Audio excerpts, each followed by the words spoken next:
I've got one more for you, mate, and that's around Shannon Geary. So, inspirational sort of stuff that we saw last week, and I know was highlighted during the week. I thought looked a really good job with that, pumping up exactly what Shannon was able to do and take that rotation for you guys to help you get through the game. Yep. How's he going? We know we've sort of mentioned it on air, and I'm happy to give him a few shots. He's getting towards the end of his footy career. Yeah. But how's he going around the group now? Yeah, good. I think I asked him before how his hamstring actually was, and he said it's not too bad. He said it's just, his words were, it's a weird feeling. So I don't know exactly the grade of how bad it is, but obviously not playing today, and I'm not sure if we are lucky enough to win today what will be the go. But yeah, I don't know what he's doing next year. He said last year he wasn't playing, and then turned up, and now he was. And it's been about 3 years he said that, hasn't it? Yeah, exactly right. And because he's coaching the junior club, he obviously is still heavily involved, and he's still definitely good enough to be playing senior footy. So it's obviously up to him and his body. So whether he sticks around or whether he doesn't, obviously what he's done for the club the last however long he's played here is monumental. So I don't want to give too much of that away, but he was sort of swapping there across halfback with Kloss a little bit, hasn't he, over the last over recent sort of times? There seems to be a bit of a rotation through there. Is that something you look at going forward today? Is there someone comes in that plays that role that Shannon's been playing? Yeah, I think Caleb Sheen and Daniel Klossy will be the two that rotate through that halfback. Mid-rotation. Yep. But yeah, it's sort of, we've got probably 6 or 7 players that'll go through those mids, but those two are probably the main two that will roll through the backs, and it's obviously a very hard position to play on ball and then rotating back. Exactly. Not many that could do it, but it's hard shoes to fill, obviously, Shan. So hopefully a few of the younger boys that are coming up today, and Dolly and Huey and the likes of those boys, whoever's playing down back, can fill them. Now, James, one last one before I do let you go. Tim Hosking missed the last game of the year, but he came back in for the finals, and he did a magnificent job last week, probably beat Kai Daniels around the ground. Sandhurst ruck stocks, we know they have been a little bit depleted at times. So is that somewhere that you guys really do look that this is a massive advantage, having a guy like Tim Hosking in the side? Yeah, absolutely. I think he was a bit unlucky to not have played interleague, only having played 4 games instead of the 5. Obviously Braden being injured, but he's the difference that he made between, I don't think he played against Gisborne the first week, but the difference he made between that week and last week was huge. I think he beat him by 53 in the hit-outs in the middle, and that's what can change a game. It can give your mids first use, and obviously that's what he was doing predominantly in that second half as well. We sort of dominated that third quarter, and then coming into the last, when it was stoppage after stoppage, he kept providing us with the ball and being able to stop Golden Square's run, which was coming. But obviously we lasted long enough to get the win. So he's a big piece, and obviously not having Hamish Hosking's a pretty big loss from last year's finals to this year. Connor Sexton's pretty much the same as Hosker, a young fella who's got plenty of talent, but I think that's where we'll be looking to expose them to start the game, and then it's a matter of winning the midfield battle to then kicking more goals in by the end of the day. Now, your role today, do you have some sort of role? Are you on the bench, or are you purely here as a spectator? I'll be helping with the interchanges, so we have an iPad that runs how long people have been on the ground, etc. So I'll just jump on that and help Luke Monaghan rotate the boys through pretty fairly, and see if we can get the win. James, we better let you go. Better let you get down there and make sure the iPad's all charged up and ready to go. Thank you very much for joining us here on Footy Fresh, and hopefully we'll be back to see you out there early next season. No worries. Thanks, gentlemen. That was James Shishka from the Strathfieldsaye Storm, and probably the one big thing, Jace, that's coming out of that is 47 goals in 12 games. Ever since he went out, it's been really hard for them to find a second option inside forward 50, and I just feel like Malik Gordon's had a lot of pressure put on him in that forward line, so it's a big loss. Yeah, it is a big loss, mate, but as James sort of said, there's probably a bit by committee that they've actually tried to find those goals, so the mids have done a little bit more work forward, and that's interesting too with that. I mentioned that swap with Shannon Geary and Daniel Klossy sort of swapping across halfback. I wouldn't be surprised if we see them swap a little bit more forward to try and Shannon's not going to do that. Shannon's not playing at all, but that sort of rotation may go forward a little bit more to probably try and find an avenue to the goals. So of course there was an earlier start, a delayed start here at the QL. Of course, the under-16s grand final was played this morning here at the QL. It was Sandhurst who defeated the Strathfieldsaye Storm in that one. So a big preview in the under-16s this morning as to that game. In the Loddon Valley, it is grand final day as well, Jace. In the under-18s this morning, East Loddon, they defeated Morong 6-5-41 to Morong 4-5-29. And in the reserves, Pyramid Hill got a 4-point victory over Morong 5-9-39 to Morong 5-5-35. Is that a similar scoreline to what you're going to be expecting in the senior grand final out there this afternoon? And give us a tip to who you think will win that one. Yeah, I think I've mentioned on air a few times. I'm probably a bit more familiar with the Morong lineup than I am the Pyramid Hill lineup, and just because of the success that Morong's had in recent times, and I know Linton Jacobs has done a really good job out there at Morong over the last couple of years in particular. So I think I can't see it being a blowout. I think it'll be pretty tight. I think Morong's had that experience on grand final day before, and I think it'll be pretty tight. And I know it's been a long time reading the advertiser, a long time since Pyramid Hill have actually had some success in the Loddon Valley Footy League. So I think tight. First game, you'd probably have to lean towards Pyramid Hill, but Morong in the grand final, I think anything can happen. Would be interesting to see the scores as we go. And you got a tip for that one at all, Don Moran? Well, it's a finals footy, and even looking at the conditions here today, it's a little bit blowy. And I think that I'm with Jason. That you sort of get to that point where you've got two pretty even teams that are going to go at it. And I think that who takes the ascendancy in that first quarter, that maybe winning the toss on that day could be a big advantage. And if you can hit the scoreboard early and get that pressure on, I really think that I think it could go either way. If there's one ground, if there's one ground that I would not want to be playing on in blustery conditions, it's Midiamo. You mentioned that. That is a paddock. Yes. It is in the middle of nowhere. There's nothing around to block any type of wind on that ground. So I'm expecting a low-scoring affair out there. And I reckon if the game stays low-scoring and close, I reckon Morong have got the experience. They've won the 3 grand finals in a row now if they win this afternoon. So I'm leaning more towards Morong in this game as well. And Pyramid Hill, the last 2 times they've won the qualifying final and then gone straight to the grand final, they have been beaten in the grand final as well. So not good reading for them, but they'll be out to break one of the biggest droughts in country football. Joining us here this afternoon as well is John Hunter. Good afternoon to you, Johnny. I believe you got some scores from what's happening in the netball courts today. I have, Cam. I've been for a little bit of a walk around, and interestingly, before we start that, I'm no weatherman, but isn't it well, interesting is the word that every week we've had the same conditions as it's blustery and windy.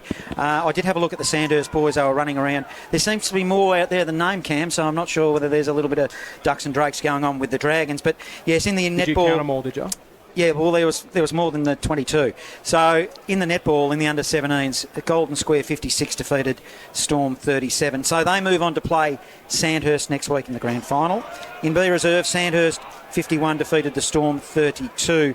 So they'll go on to play Gisborne next week. And in the B grade, Gisborne 57 defeated Kangaroo Flat 38. So in the B grade, the netballers will go on to play Sandhurst next week. So Sandhurst and Gisborne featuring very predominantly in this final series. About 12 minutes away from the bounce of the ball here in this one. And looking out on the field, Strathfieldsaye Storm are out there warming up. And we have yet to see Sandhurst out on the ground. And there was just something I took notice of last week between Gisborne and Sandhurst. Is Sandhurst left it very late to come out on the ground. Gisborne were out there for about 7 or 8 minutes prior to Sandhurst warming out on the ground. And I reckon that made a huge impact because the first 5 minutes of that game was absolutely dominated by Gisborne. I'm just wondering, as a coach, if that maybe brings something into it, or am I reading into it a little bit here, Jace?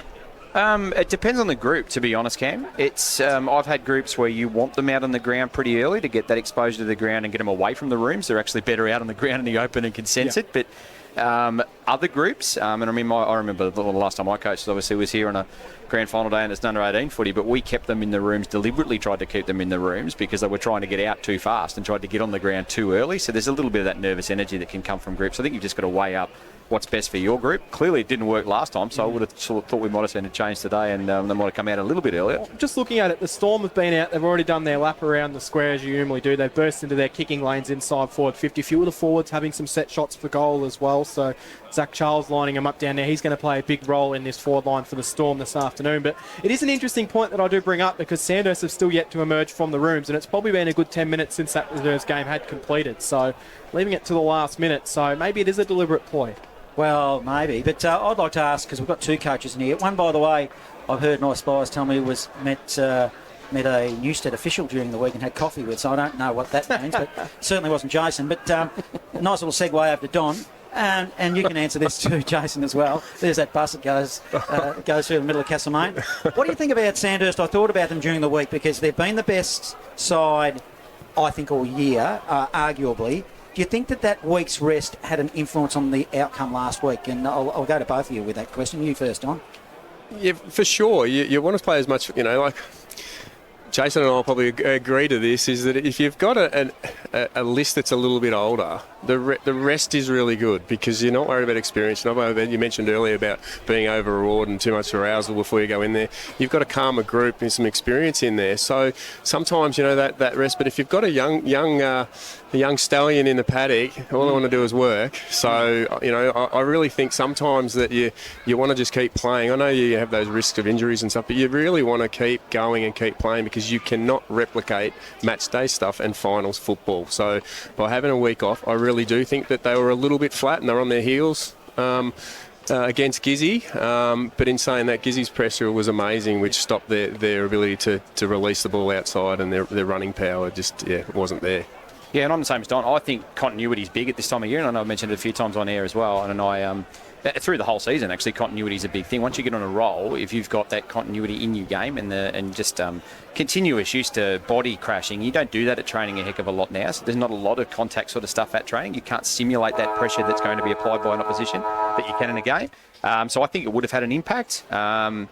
Be interested to see if they turn it around and try and hunt a little bit more today, Sandhurst, if they've learnt any lessons from the way that Gisborne actually played that final last week and hunted them, whether they can turn it around and actually hunt the opposition early. And I suppose a part of being the final five too, that's the same challenges, I guess, for Gisborne this week. One could say next week they might win and you say, well, the rest did them well because they get rid of their niggles, but if they get beaten, it's on the other side of the foot. Yeah, I reckon it's just a little bit different though. If you get that one to go through, that second one you go through, you get a huge opportunity to come and have a watch. And you can watch as much tape as you want, and we all know what the vision's like, but there isn't anything like being here live and watching that team. So I really think that, moving through to the grand final from the second semi is probably the way to go. And I think history says that, most teams will win moving through than they lose. Developing story here at the QEO. I look down in front of us, Jason Stevens, and I see Bryce Curnow. He is not kitted up. He's not out there. Connor Sexton, he is walking up the grandstand as we speak with what looks like a big stats board or something like that. So going on that, I'm going to say Bryce Curnow and Connor Sexton aren't playing, and it looks like Wilson Butler for the Storm, for Sandhurst, the reserves ruckman. One senior game to his name is going to get a big job to play today without Curnow and Sexton. Well, I'm pretty certain that Connor's definitely not playing because I saw him just down here grabbing a coffee. He just walked up the stairs with a big so he's definitely out. So that's a huge impact at the start of the contest. So look, that brings that midfield battle back down to square, doesn't it? So that's it would give Strathfieldsaye the advantage in the ruck contest. I don't know William Butler as a player, but that would give Strath the advantage in the ruck, which probably brings their mids up the ladder a little bit versus that strength of the Sandhurst side. And Bryce is out there, but he's not kitted up. He's in the running shorts, the shoes. He's got a hat on. Looks like he's out there barking some instructions, but he won't be playing this afternoon. So some big changes. Now, does that sway any of your tips today, this afternoon, in this game, Don Moran? I was liking Strathfieldsaye during the week, and I'm still thinking that Strathfieldsaye now with these outs, geez, I reckon Tim Hosting's going to have a big day getting the hand into these midfielders for Strathfieldsaye's Storm. We look at Clossy in the middle. We look at what Ratcliffe will do in the middle there. And I'm really excited to see what does happen because it's a huge advantage having that big ruckman in the side. And Sandhurst ball use inside 450 has been pretty ordinary over the last 3 weeks. And if they're not getting first look at it, it's going to be hard for them to tidy it up if they're playing behind a little bit in the midfield for me. So I'm leaning towards Strathfieldsaye in this game, but interested to take your thoughts on how this game will play out, Don Moran. Well, I think with the conditions, we've had windy conditions every game so far. I actually would nearly throw a blanket over them. But now that you've just dropped those names, no Curnow playing, no ruckman as well. And I think that the key in the past few weeks is that winning that ball off the centre and around the ground, and we saw the damage that Braden Blake has done. But I would say he's the number one ruckman in the competition. But after listening to James, he Shishka on air, he was sort of starting to lead a little bit towards Tim Hosking. So with Tim Hosking gets his first hand on the footy all day, I think that was where Sandhurst lacked against Gisborne, was that ability to to be able to win that first use. Both sides have got great midfielders, but now we look like Sandhurst with Tardrew and alike, they'll be probably going off Tim's hand rather than their ruck. So we don't know much about Butler Wilson, wasn't it, Jason? What we're trying to work it out. He's played one game apparently. He has played one. I think he's played one over his career. So One senior game, which was earlier this year as well. I'm not familiar with him even coming through the Sandhurst sort of junior system either, so I'm not... Because they use Talinelli, as a ruckman as well. So Cananelli wasn't named on the Thursday night sheet either, but he's included in the side as well. So he's definitely out there. So if you're playing along at home, the teams that were named, out goes Connor Sexton, out goes Bryce Curnow, in comes Wilson Butler and Tanner Nally. So some big changes for Sandhurst. You're looking at better players for Sandhurst this afternoon as well as Jason Stevens. So who do you think needs to have a massive game for them to get over the line? Yeah, well, I'll just look down the list now, and those two changes that we've mentioned, we've already highlighted. I think the bloke that needs to have the biggest game for them to get over the line here is Kobe Maxted. So I think there's every chance that Kobe Maxted comes up and actually plays around the ground a little bit more today, in particular in these conditions. And we know he can go in and actually pinch hit as well in the ruck. I've seen him do that from this commentary box previous. I've seen him do it firsthand at junior footy as well. So I would be on Kobe Maxted. I think he's probably the one that I'm watching. And outside of him, obviously... the forwards, the dangerous forwards that Sandhurst do have, I think they need to get on their bike early and get up around the ground a little bit in these windy conditions. And if we see that happening, I still favour them in this contest. Probably against everything that has gone on early in these games, Johnny, but the toss of the coin has been won. Lockie Tardew from Sandhurst has won it, and they're shooting towards the Barnard Street end of the ground, which is an interesting decision. It doesn't look like the wind's favouring one end too much today as what it has in previous weeks, but I would have thought the City end might have been the way I would have picked, but Lockie Tardew, and they're shooting to the left. Yeah, that is interesting. And Lockie Tardrew, we didn't mention it, but he breathed a sigh of relief, didn't he, during the week? And fortunately, he's playing, I think, overall. I know there was a nasty injury caused at Gisborne, but to have a player of that calibre, Lou, not playing in a preliminary final you can argue whether it was in play, out of play or whatever, but the bottom line is he is playing. I think we all feel sorry for Chloe from Gisborne. That's undoubtable. That's we feel for him. He's only a young player, sort of progressing his way through, and was playing some really good footy as well. We feel for him for the injury, but selfishly, I'm pretty happy that Tardrew's actually here and running around today. I'd like to see him out in the middle in a prelim final on the QEO. Yeah, it might have been a bigger margin if he hadn't have played against Gizzy, because he was instrumental in that day. So leads from the front, really good and powerful runner. His ball use is amazing. If you have a look at his stats through when they publish him in the paper, his efficiency is like 85%. He doesn't waste a footy, and he manages to bring players in. So yeah, he's a great inclusion today, because it could have been the other way. So I'm really keen to see the mids go at one another today, because I think the game will be won in through the midfield and the power runners, because it is a windy. Cam, I think it is blowing towards Barnard Street. Just having a look at the trees across the ground near the netball Feels like course. It's blowing straight into our special effects mic as well out there. But interesting, it is definitely going that way looking at those trees. So maybe Lockie Tardew out there has assessed the conditions. But predominantly across the final series, the scoring end has been down this Bendigo City end. But Don Moran, who wins and why? Look, I just think that the ruck stakes are something that's, every footy club's looking for a decent ruckman, and right now today with losing Sexton today, I think it would have been a really good battle with Tim Hosking and him, and the battle will be won in the centre of the ground, and I think right now I'll be sort of leaning towards Strath. By not a lot of a margin, to be honest, because I think both teams struggle to score and kick goals.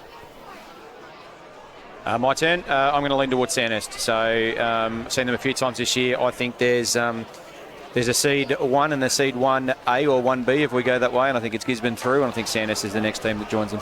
Well, it's a cutthroat preliminary final here. For what it's worth, I'm going for Sandhurst in a close one this afternoon. It is the Storm taking on Sandhurst. It's curtains for the loser, and the winner will go on next week to meet Gisborne in the grand final. Fantastic conditions for football here, where local footy lives at Fresh Bendigo. Let's get the preliminary final underway. Here's Cameron Power. Yes, looking forward to a massive game here at the QEO. Umpire holds the ball in the air. Wilson Butler goes straight into the ruck for Sandhurst. A massive job for him.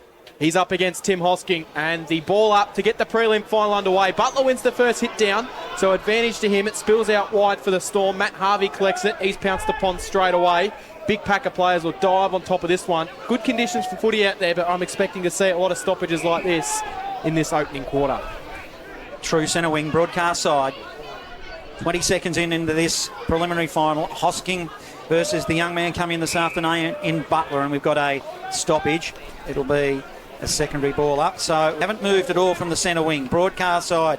Butler did well, gets the tap there for Sandhurst, but it'll be now Chambers for the Storm. A hurry kick to half forward, hitting the pack hard there was Gordon, and it might be a free kick. It will go the way of the Dragons. Across half back, it's Carraher. Yeah, Gordon caught him high. Carraher gets up quickly, handballs off to Noel Walsh. Walsh sends it to the poolside wing. Finds it out wide into the hands of Jake McLean for the Dragons. So McLean's got it, centre wing position. We'll send it down the line, far side of the ground. Big pack of players fly it, carries over the back of those. The breeze is definitely advantage the Barnard Street end of the ground, and it goes out of bounds for a boundary throw in, 60 metres out from goal. It's interesting, Tardru's actually started forward here for Sandhurst as well. He wasn't in that centre bounce, and he has started predominantly forward. Feels like a little bit of a lacklustre start here for a preliminary final, as Hosking will go up against Butler of the Dragons. They're across half forward in attack. It's the Storm. In fact, it's the Dragons. A hurry kick. It'll go inside forward 50, a bouncing footy. And it, in fact, is 1 minor score. Just snuck in for the first one of the afternoon. Sandhurst 1 behind Storm. Yet to score. 1.5 gone. Opening term. Local footy lives at Fresh Bendigo. Cooper Jones will do the kick-in duties for the Storm. Plays on. Goes down the poolside wing. Charles was down there, the intended target. Carried to the back of the pack. Carraher was collected in the tackle by Hosking. Bit of a height difference between those two. Bit of a disadvantage for Carraher if you're being tackled by Tim Hosking, I reckon, Jace. A little bit of a disadvantage. He's up to his hip there, Cam. So it's a bit of a disadvantage. Ball up on the far wing. Knocked down by Butler. Coughlin tried to go through, paddled out the handball to Wilkinson, but he might have illegally disposed of the footy.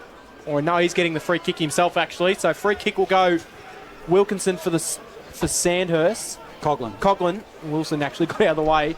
So Coughlin will quickly play on. He'll handball off. Get it over the top. Wilkinson will then send it inside forward 50. Almost Tarju. Comes off hands and it will go over the boundary line for a boundary throw in. Mitchell Hallinan is hard on his heels for a boundary throw in. Right hand side forward pocket. It's interesting, yeah, Jason noticed that Tardru's gone forward, so key mid playing forward, and for Strath, Riley Wilson started at full forward, so 2 key mids lined up in both forward lines. Dragons deep in attack. Barnard Street end. It's a shallow throw in. The umpire might call it back. He'll have to. It got caught up in that wind that we're talking about, which unusual going to the Barnard Street end as opposed to the City end, which we've seen all final series. 20 around from goal. Dragons in attack. Umpire will throw it in. Up they'll go in the ruck. Maxted doing the ruck work, but didn't win it on that occasion there for the Dragons. The hurry kick out beyond 50 for the Storm. Hard up against the boundary line. Dragons will see it over. And 50 from goal that they're attacking. It'll be a ball in. 1 behind Sandhurst. The Storm yet to score. 3.5 gone. Opening term. Local footy lives. It's actually a free kick, John. Free kick to Strath.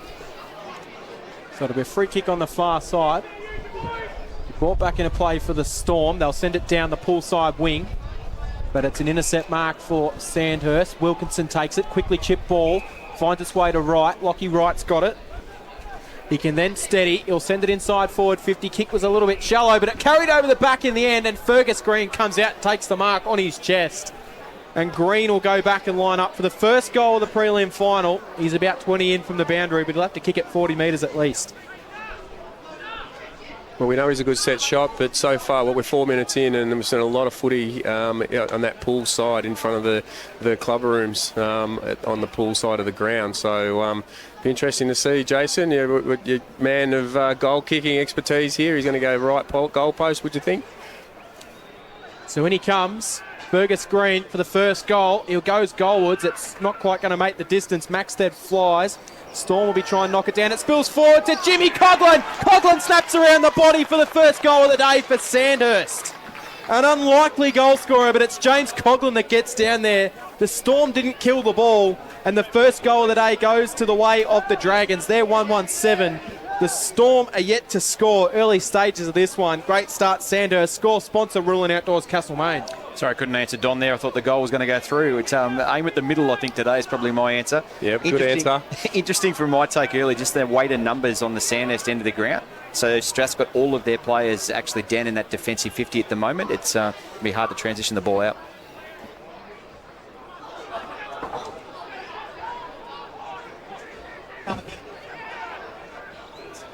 The outer side. Still contested footy. Hosking will pick it up now for the Storm. I'll look to get it inside forward 50 with a long kick by Clossy. Clossy go looking for Harvey, but it might be out of bounds. Well, just bounces and it'll be a ball in. 50 in from goal, but the Storm are attacking. 1 goal, 1-7 to Sandhurst. Storm yet to score. 5.5 gone opening turn. Well, thrown in, 55 out from goal. Knocked down. Good battle so far. Spills out to Riley Wilson. Wilson handballs inside forward 50 to Gill. Gill tried to sidestep his way through. Was caught in the tackle. Coughlin went through. He then shoveled out the handball wide.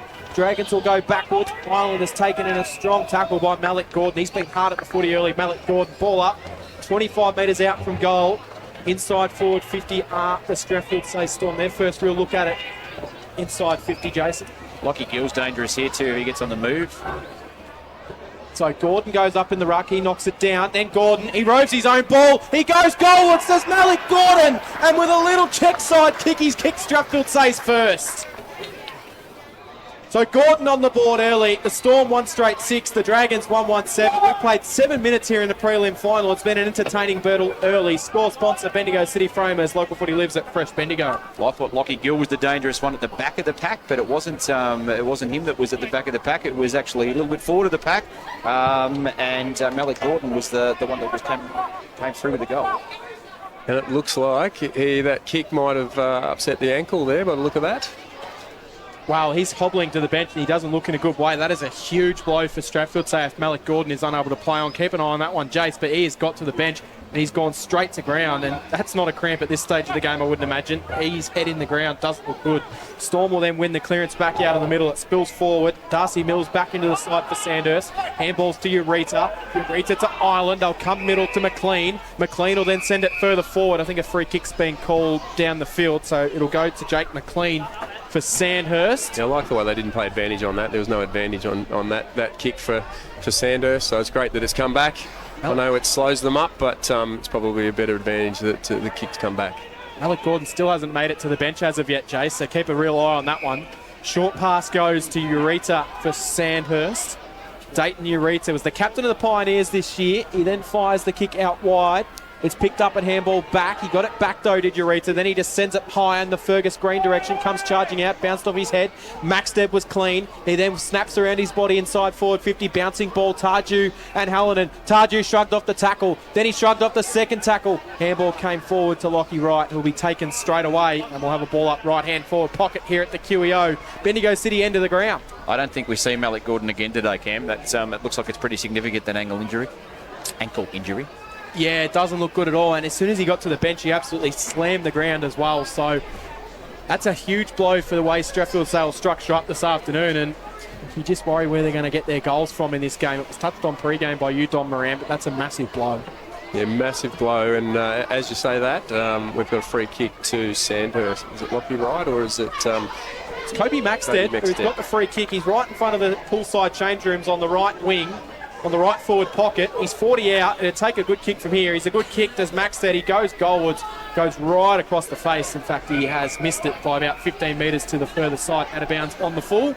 It'll be Cooper Jones, who's in the long sleeve this afternoon for the Storm to bring the ball back into play. I'm not sure how he missed it on that side with the wind blowing across. That's missed by a fair way. So Jones's kick is, well, that's an absolute shocker as well. He's kicked it straight out of bounds on the full. So Jake McLean will bring it back in for Sandhurst. Error-ridden game early. McLean wheels high to the hot spot. Maxted wants to fly, just carried over the back, almost fell to Tarju.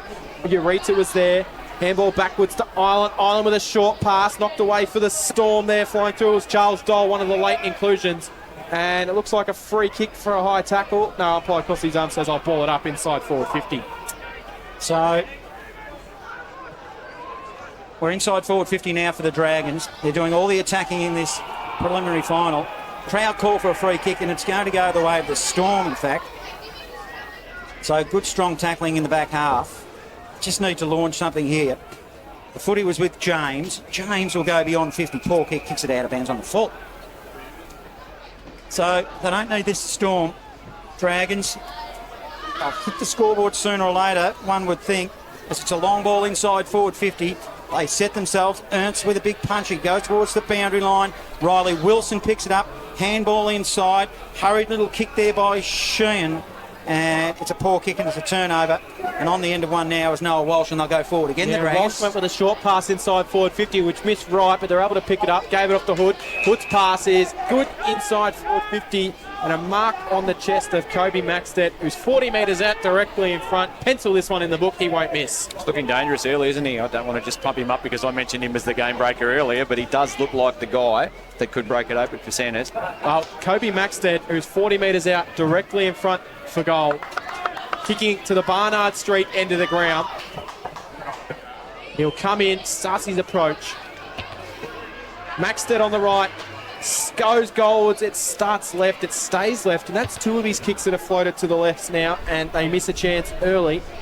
It is 1-2-8 Sandhurst, 1 straight 6. The Storm, 11 and a half minutes gone. Opening quarter score sponsor Parsons Towings in Castlemaine. All set shots have favoured the old South Bendigo room side, and it's interesting, the ball is on the pool side, but then when they shoot for goal, it seems to be finishing across the face of goal. Ernst will clear it out. He'll send it up the wing. Maxted's on the end of it though. He'll then chip it short. He's everywhere at the moment. Short pass to Walsh. Walsh can go inside forward 50, but he just slows things up, waiting for an option. He'll send it out into the hard leading ball. It's a big fly from Green. Couldn't take it. Stormer got the numbers at the ground. Shannon Murphy. Handballs to Ratcliffe. Ratcliffe is tackled front on. Strong tackling by Zach Palpert. And we'll have a ball up in the left-hand forward pocket. Those rooms that no longer exist, according to Johnny Hunter, who only realised a couple of weeks ago they were no longer there, even though they got demolished, at least a year and a half now. I think last October. So inside, throw up, goes back out of bounds for a boundary throw in. We're still looking for the windsock as well, aren't we? So we've lost a club rooms and a windsock at the QEO. So it's all happening here at the QEO, but it's a good game of footy early. Good contest. It'll be thrown in inside forward 50.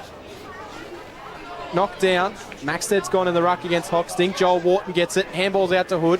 Hood's kick was smothered by Blandford. It spills out for Sandhurst though. Gave it off Connick to Ireland. Ireland then gets it over the top to Free. Free will snap goalwards around the right. Shallow kick. Intercept Mark Cooper-Jones for the Strathfieldsaye Storm. Strath need a little bit of run out of here because Sandhurst is absolutely strangling them with their press. So good solid start for Sandhurst and their press working really Jones well. comes down, grandstand side wing, big fly from Zach Charles, couldn't take it. They work it out though, the Storm to Murphy, but he's got to beat a couple. He stepped one tackle, then he ran into Noah Walsh. Umpire crosses his arms and says we'll ball it up 60 out from goal. But it is looking good early for Sandhurst. A lot of the ball inside forward 50. They haven't been able to convert it to the scoreboard as of yet. Well, it's scoreboard pressure that matters in big finals. So let's see what they can do here. It is pushed forward by Smith. Smith of the Dragons inside forward 50, sharing it around inside. Now it ends up with Paul Pratt on the end of a handball. He'll go into the pocket. The ball spills for Blandford of the Storm. Blandford will send it beyond 50, and another one goes out of bounds on the full. And we're just having a run of them, aren't we? We are. It's good publicity for South Bendigo and Kangaroo Flat over there at the hospitality tents. We're getting plenty of action over in that side of the ground. Getting a little sponsorship deal in there, Jason. Good to see. Bit of a pump up for two teams not in the final. So it's now come back to the middle. It'll be all with the Dragons. They're just trying to set up. It goes to half forward. Ureta dropped a mark he should have taken. Now they'll rebound off half-back Storm. 1 for 2 high. And let's see, off half-back through Riley Wilson, they can launch an attack. So Riley Wilson will then go poolside wing. Kick just was not great. It really didn't give Ben Lester any chance at all. Turnover Sandhurst. Palprat, he'll long ball it from outside forward 50. Goes looking for Green. It bounces in front of him and through for a minor score. But they're really struggling with these kicks out of defence. Maybe that breeze is playing a much bigger impact than what we were expecting, Jace. Yeah, not just that. Don called it before too. Every shot's missed to the left-hand side of the goals facing that way. So the old South Bendigo clubroom side of the ground, every shot's missed that side. So there's obviously a bit swirly out there. Conditions probably pretty difficult for the players. Cooper-Jones will play on from fullback. Runs a long way, then he'll handball it forward over the top to Blandford. Long outside 50, the ball will go. Good, strong, contested mark. Butler. It's Butler. Wilson Butler now. Send it back inside forward 50. He's got a little bit of an awkward picking style on him as well, and that might go out of bounds on the full, and it does. And, well, I might say to them, just keep it away from the boundary line because it keeps going out for penalty free kicks. Yeah, we haven't seen a lot of football on this side of the ground, which is understandable because that's where Strath would like to see that ball sitting in that pocket, and their defence is holding strong and tight at this point. So it'll be Caleb Ernst to bring the ball back into play for Strath. This sends it high. It sits up a little bit in the breeze as it floats about 10 metres short of probably where it was intended to go. Sent inside forward 50 for the Dragons. It'll go straight down the throat of Blanford. Blanford quickly wheels the kick out to Gill. Gill's got Shannon Murphy on a short pass if he wants him. He decides to go a little bit longer, but the kick has to be good. It'll go down in the direction of Strathfieldsaye's Jai Chambers, but it's knocked away from him at the last second there by the Sandhurst defence, and we'll get a throw in right in front of the Strathfieldsaye coaches bench. They're watching on. They trail this game by 3 points, 15 minutes gone, opening quarter, and there's an off-the-ball free kick, John. There is, as umpire Goodridge. It's going to Strath. It was against Jai Chambers, actually hit Tananelli high behind the plate. He's been on the ball, Dean Goodridge, the last couple of games. They've had a good series so far, the umpires. So going to hand out to Lockie Hood by the looks now. Advantage down the ground, I think he's played. So Lockie Hood now. Handballs, Jake McLean running side by side. Didn't cross over the mark. So let's reset now. Lockie Hood. He's on the wing. Plays on. It'll go shallow inside forward 50 now. Dragons attack, but it's a mark taken by Blanford. He's in his defensive zone for the Storm. Just trying to settle things down. No scoreboard pressure yet, really, by the Dragons. They've had it inside forward 50. One would think almost 95% of the time, if not more. Short pass forward to Riley Wilson. Wilson on the defensive arc. 10 metres in from the boundary line. In the shadows of the ghost of the South Bendigo social rooms. I love saying it, Jace. As it goes down the wing. Up they'll set themselves. Good strong mark being taken by Boat Stevens at the Storm. Stevens quickly moves the ball into the middle of the ground where he finds Sheehan. Sheehan then goes even further wide looking for Lester, but the kick just didn't hit him, and now it spills out. Chance for Sandhurst. Caleb Connick pursues hard after the footy. A little bit younger legs of Caleb Connick there against Ben Lester. He'll then chip in board, and the mark will be taken here by Darcy Mills. Back in the side for Sandhurst today. Took the risk in the reserves last week and got through. Kick down the line goes in the Maxted direction. Strong above head as always. He'll then wheel around inside forward 50. Kick was a little bit shallow for its target. Knocked off hands. But it's kept alive by the Dragons. It'll be sent in from Palprat. His kick partially smothered. Spills out for the Storm. Handball out of there came from James. And they're just handballing their way out of trouble here, the Storm. Gill got it. Handball further forward to Sheehan. Then Gill kicked it down the line, but straight to Connick. Connick to Hood. Hood then goes with a little dribbling kick, which somehow found its way inside forward 50, and it will bounce away. No, it comes back to Coughlin. Ball bouncing around like crazy out there. Free kick's being called. Didn't see what it was for. It's going to go the way of the Sandhurst Dragons. Advantage play on. Joel Wharton will go goalwards, and he'll cut the back and put it through. Joel Wharton kicks the goal in game number 200 for Sandhurst, and he's got it. 2-3-15 Sandhurst. A little bit of a messy passage of play. The Storm are 1 straight 6. Score sponsor Bendigo City Framers. Local footy lives at Fresh Bendigo. Get it out to the wingman. The wingman seems to be able to slot them through. The forwards haven't been able to take advantage, but that's it's actually quality movement to move it to this side of the ground from Sandhurst. It's the first time they've been able to do this so far, and I think we want to see a bit more of that. Yeah, we sure do, and the advantage of kicking with that strong breeze is definitely on the grandstand side. Back in the middle we'll go. Up they'll go in the ruck. Hosking wins a bit. It'll be Hood that sharks it for the Dragons. And now we send it inside forward 50 again. Maxted might have got one too high. Umpire got it. Is going to pay it for a hold, in fact. Didn't matter, but it was definitely around the chin. And they'll have another shot at goal. Well, not even 30 seconds after the last one, Don. Yeah, he's starting to cause some headaches for the Strath defence. He's coming up high as well, but he's had some good form coming into the finals and pretty injury free, which we saw him with a lot of injuries last year. So back him in here. Let's see. We can right behind it, Jason. We'll be able to see whether it goes left to right or right to left. In he comes. Barnard Street ends. It's a long high ball. It'll fade right. It'll come off hands and it'll be a minor score. So the Dragons 2-4-16 lead Storm. 1 goal straight 6. 20 gone. Opening turn.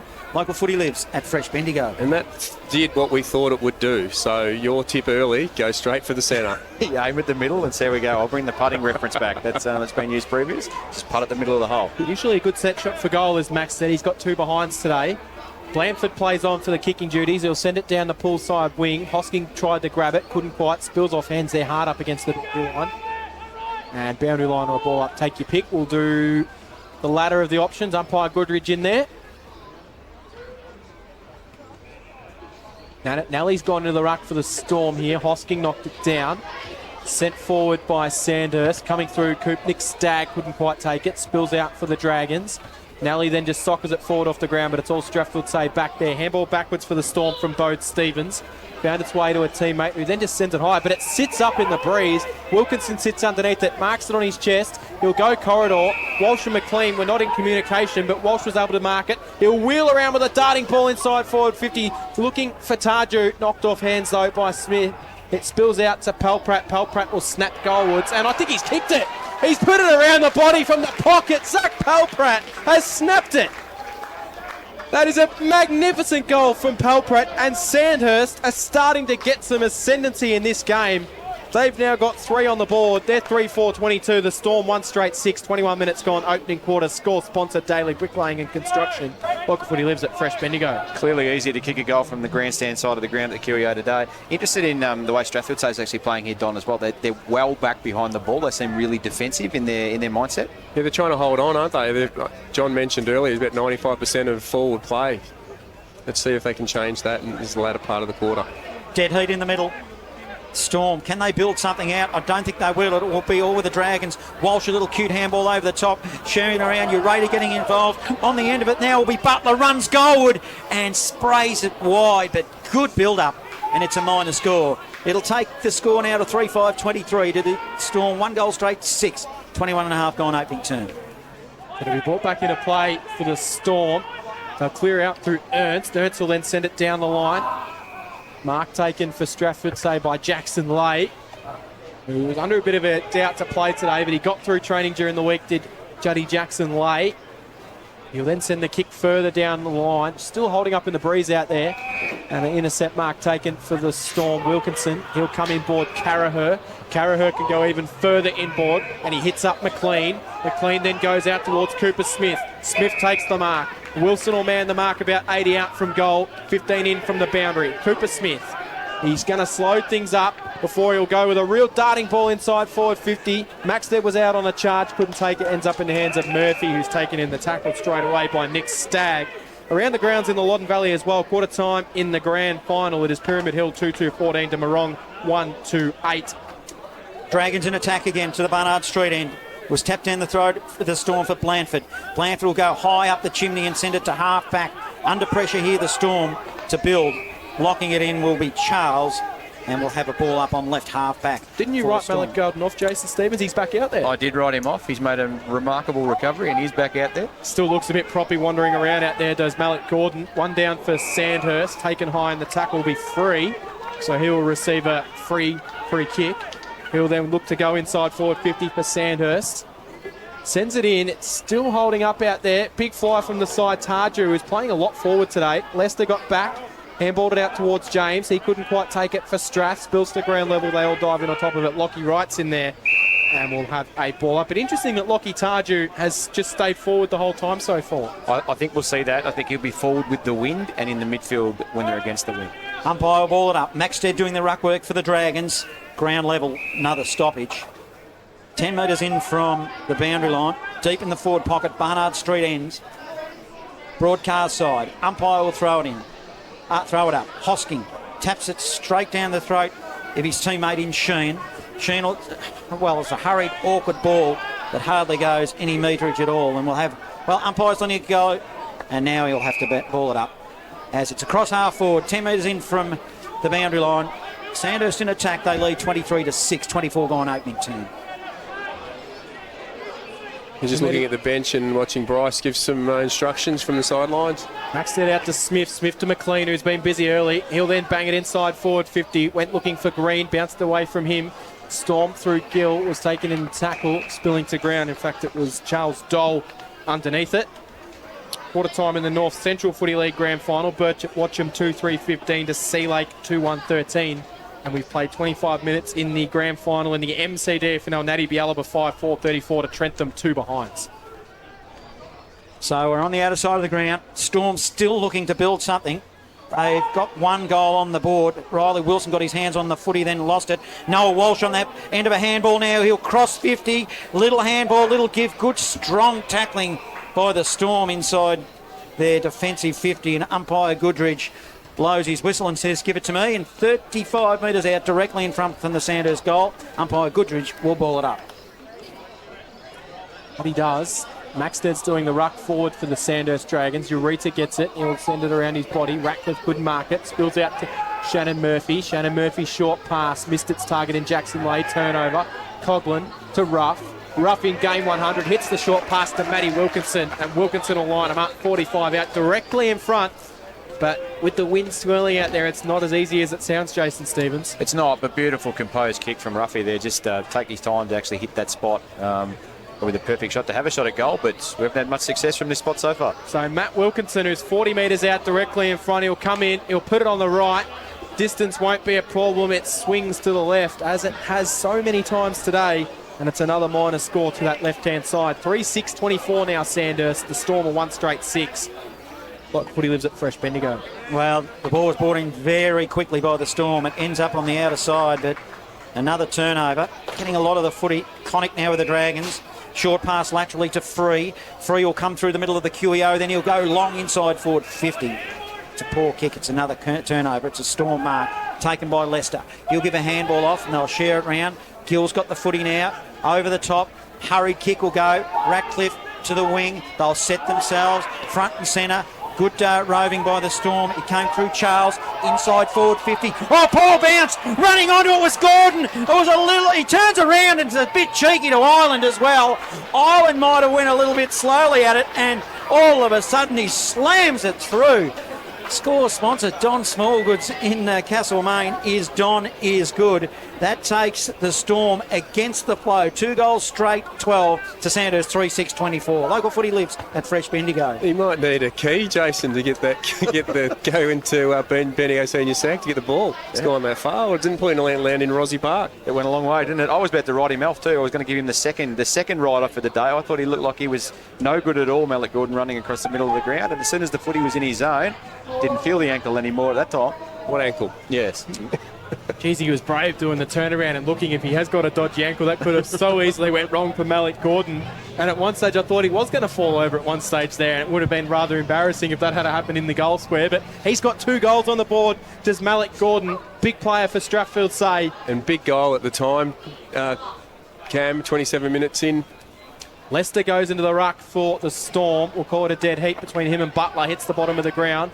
They try and handball it forward. It spills out for the Storm. In there is Charles. He's pounced upon by a pack of Dragons. And we'll have a ball up. 80 metres out from goal. They'll look to move it forward. Final score in the preliminary final for A Reserve in the netball. Sandhurst 38 have been defeated by Storm 41, and they'll move on to play Gisborne. That's Gisborne versus Stanley. Handball from Harvey, worked its way to Jones. Jones inside forward 50. Mark taken by Malek Gordon again. Isn't he having some sort of first quarter? He was written off. He's come back, and he's going to go back for goal number 3.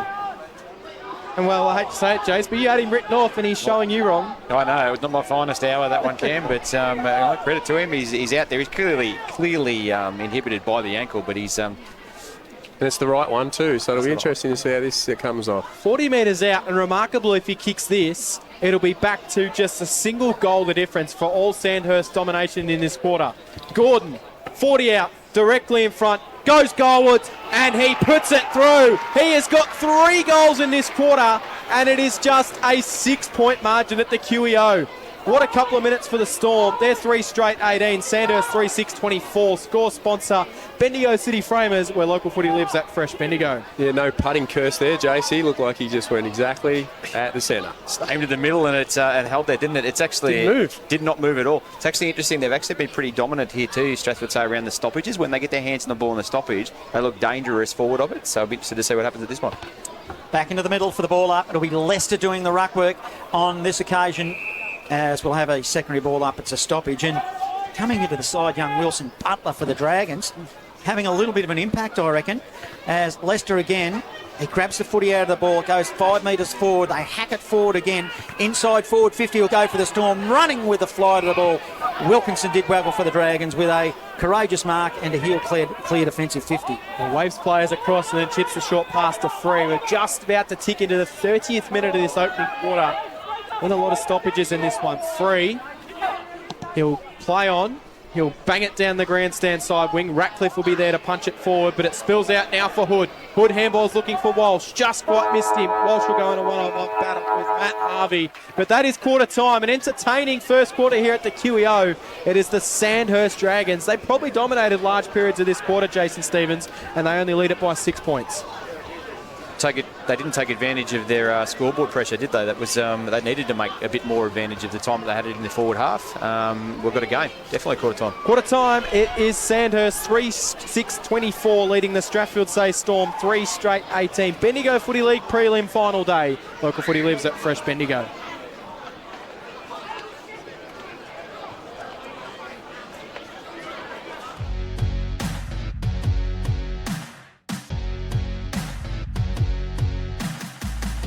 Noah Walsh couldn't quite claim it. Spills off hands. Matty Merritt picks it up for the Dogs. Shrugs off the tackle. Merritt then steadies. He goes goalwards. Matt Merritt kicks the first goal of the day for Gisborne.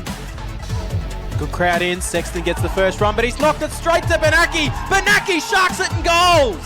Gisborne have come to play at the QEO. Just think if Gisborne kick one here from this contest, it'll be well on their way. Dennehy stays out of the ruck. He rolls through the middle, and Zach Dennehy. Yeah, Sandhurst, they finish on top of the ladder, but they're going to be forced to do it the hard way in 2024. The Gisborne Bulldogs book slot 1 in the 2024 Big Dance, which will be played here at the QEO.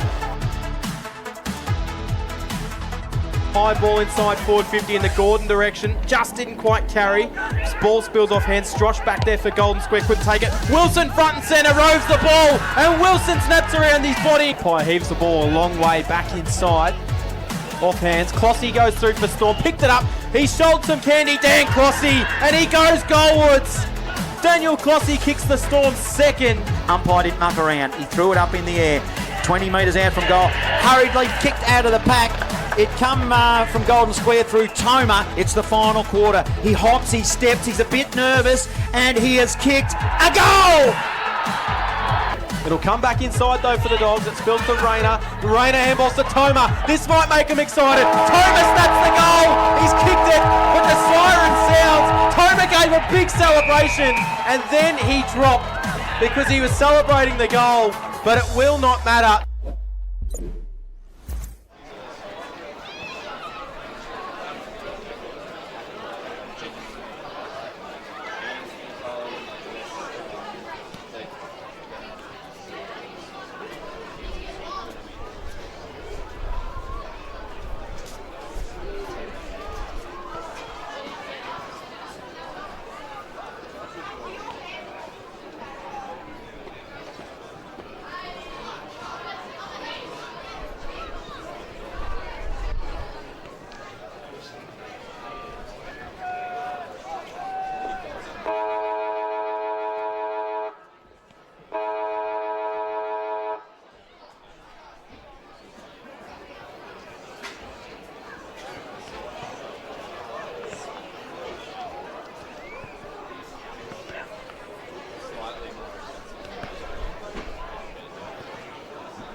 6-point advantage here at quarter time, but I felt the better players. Kobe Maxted was dangerous, wasn't able to finish his good work in the forward line, but was certainly dangerous. I liked Zach Pelprat in the middle. I thought he was accumulated a fair bit of the footy, noting that couple of other mids were sort of forward of the ball a little bit more that quarter.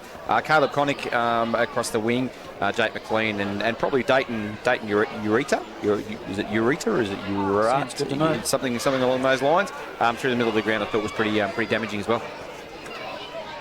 In the netball A grade, just an update. 2 playing 3, Sandhurst trail. So that game just underway. So across to me, John. So, just on that, Jason, I think that, we mentioned Wilson Butler at the start of the game. He's played one senior game. He hasn't embarrassed himself. No, he certainly hasn't, has he? No, the next one on my list, he was really good. So I've just taken some stats here, and the clearances around stoppage and centre, they're basically at head-to-head, they're 8 and 8, and that's centre clearances as well as around the stoppages around the ground. So he's definitely competing in the middle. So he'd be another one we'll watch. But as for Strathfield Storm, Strathfieldsaye Storm, I'd be going with Malik Gordon. Their forward entries for Strath were 4, and he kicked 3 goals. So I've taken down the forward entries throughout the day so far, and we're looking at 24 for Sandhurst, and Strath have had 4, and he's kicked 3. So he's at the top of my list because he's kicking goals. Goals win matches. Daniel Clossey's been great. Cooper Jones, I don't know how what's he had. He's had at least 6 kicks from kicking in from minor scores, and Tim Hoskin going well in the ruck as well. And don't forget Caleb Burns. He's been strong in the air, fisting the ball out of Ferg's hands. Plenty of Gisborne people listening along as well. They got the job done in the under-18s by 2 points over Golden Square, 6-12-41 to 4-15-39. And the reserves, comfortable win 8-9-57 to the Storm, 2-3-15. But the good story, if you're Gisborne listening along, is Jared Lynch made a comeback in the reserves today, and looking at the way he's walking past us out there, he seems to have got through well. So a possible late inclusion for a grand final for Jared Lynch for Gisborne would make a huge statement for the Dogs. Terrific player.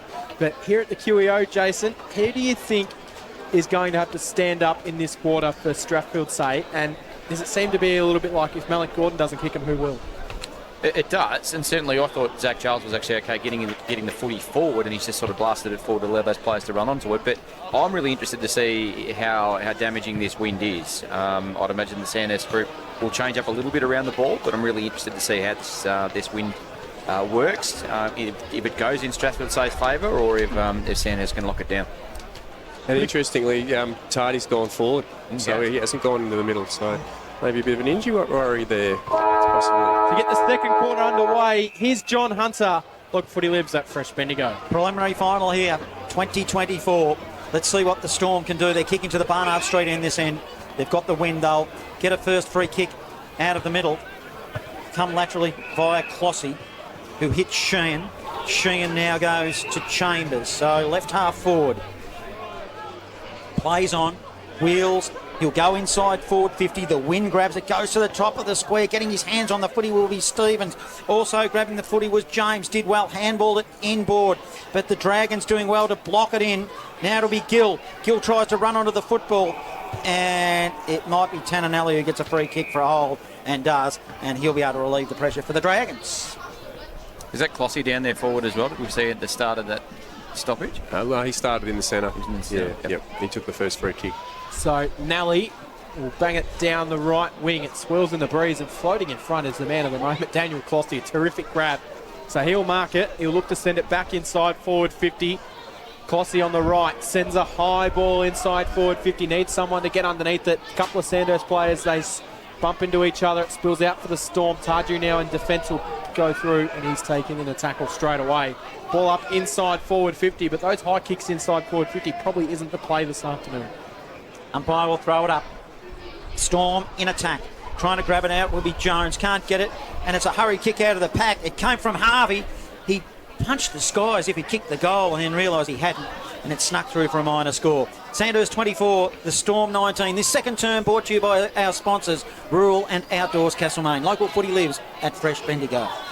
Interested to see here how Sandhurst brings this ball out of defence. If they take the same approach that Strathfieldsaye took in the first quarter, and go long and wide out towards those hospitality tents, or if he can actually pick a short. So Free consistently going down the poolside wing. And it flies over the back, no mark taken. And every kick down that wing just seems to be holding up in the breeze. And they yet continually do so, Jason. Yeah, it's a defensive play. Obviously, try and get a stoppage over there, and then move it slowly out of the dangerous sort of area. So it'll be a throw in. Hosking might have got first hands to it. Spills to ground level. Gill tried to find a way through for the Storm. It came out to Sheehan. Sheehan found some space. Then with a little delicate kick inside forward 50, Nelly has given away a free kick. And it's going to be going the way of Zach Charles for Strathfieldsaye. So not sure what that free kick was for. It looked like a push. I'm not sure how he pushes when I thought he actually had front position, but The umpire's hands. Yeah, he signalled a push. So it'll be a free kick to Zach Charles. He'll have to kick it all of 50 metres from a couple of metres in from the boundary. Right hand forward pocket. Poolside change rooms. Charles comes in on the right. He'll start it left. It'll swing in the breeze. He might have put it through. He has. And the crowd goes wild here at the QEO. Zach Charles has kicked the goal and Strathfieldsaye are in front. 4-1-25 the Storm, 3-6-24 Sandhurst. Early stages of the second quarter. And Sandhurst couldn't convert their set shots, but Zach Charles says this is how it's done. Score sponsor Ruling Outdoors Castlemaine. Local footy lives at Fresh Bendigo. knowing Zach as well, he did a fair bit of a celebration over there in front of the Strathfieldsaye supporters on the opposite side of the ground. That's probably the right guy to kick a goal early with the wind. That'll get the boys up and about a bit. Back in the middle, Hosking doing the ruck work again in the A-grade netball. Gisborne, Sandhurst trail 5 to Kangaroo Flat 7. Early days in the netball. Back here at the football now. It's Smith that picks it up. Gives a handball to the back door to Ruff for the Dragons. On the left, he'll kick it to half forward. McLean, front position, doing well defensively. At the back of the pack there was Jackson Lay. He goes over the boundary line, cross half forward, will have a ball in. Sanders in attack kicking to the city end, swimming pool side. It's a 1-point margin. The Storm lead 25-24. 4 minutes gone, second term. Throw in poolside wing. Hosking wins it down. Clossy quick handball to Wilson, who was bursting through. Wilson sends it inside to Gordon again. He is so strong in a one-on-one contest with Ireland. Gordon from 50. He then sends the pass to the top of the goal square, and charging out and taking the mark is Bode Stevens, 25 out, 35 metres out. In fact, almost directly in front for goal. But that is a terrific play for Strathfieldsaye, and good composure from Malik Gordon to hit that pass. And it's Bode Stevens who will line him up, 30 out, almost directly in front. So Bode Stevens will come in on his right foot. And he puts through the goal. So Strathfieldsaye are rolling in this second quarter. They're 5-1-31. The Storm, the Sandhurst Dragons are 3 goals, 5-23. And it is a big lead now to the Storm. Starting to get a little bit out of control. It is score sponsor JB Re-Stumping. Local footy lives at Fresh Bendigo. Geez, it was a good build-up off half-back, wasn't it, by Storm, and linking to Riley Wilson. And, geez, he's strong in the air, isn't he, Malik? And the foot skills, that right foot looks okay because that was laced out to Stevens. And we sat behind that one, and that went straight through the centre. So, great finish. They're taking total advantage of their inside 50 so far. Back in the middle, Hosking against Butler of the Dragons. Hosking taps it forward, tries to put it in the path of Harvey. They're lining up though. Jones by hand gives it to Clossy. Clossy, an awkward little ball, only goes 10 metres forward. Held without the footy. Storm play will be a free kick for a hold. They're coming up with Mulquinny. Both got the long sleeves over on Mulquinny and Jones. He gives it to the ladder in Jones, and kick was smothered well by Ruff. Over the boundary line it goes, and on the broadcast side we'll have a ball in. 24 playing 31. Dragons trail, 6 minutes gone, second term. Isaac Raff read that beautifully, didn't he? Come across, and they're always going to link up with Cooper Jones. He did, and interestingly, Cooper Jones forward of the footy now, so he's playing that role. He's going to stay at one end of the ground by the looks of it. So getting to the front will be Wilson Butler. Knocked it down. He's got a shovel throw out of there from Matt Harvey, and umpire Griffith says, I wasn't not seeing that one. It was almost a rugby pass. So free kick will end up in its way to Lockie Hood. Centre wing position, grandstand side. Lockie Hood. The Teddy Whitten flick. Will quickly go forward. The kick, well, knocked forward by Coughlin. Spills backwards for the Storm. Clossy will receive from Charles Dole, who's one of the inclusions back into the side. He goes in the middle and finds one of the other inclusions in Behrens. Behrens further forward to Jones. Jones then just heaves a handball forward to Wilson. He steps around his opponent. Short pass inside forward 50 is a really good pass. And it lands on the chest of a Strathfieldsaye player, and they'll line him up. It's Riley Mulquinny, who is 45 metres out, slightly to the right of goal. But based on previous kicks from here, distance will not be a problem. The accuracy and the wind may do so. I think it might have come from James there, Jason. In fact, the kick in was a very nice pass. Beautiful kick. So it'll be sent towards goal.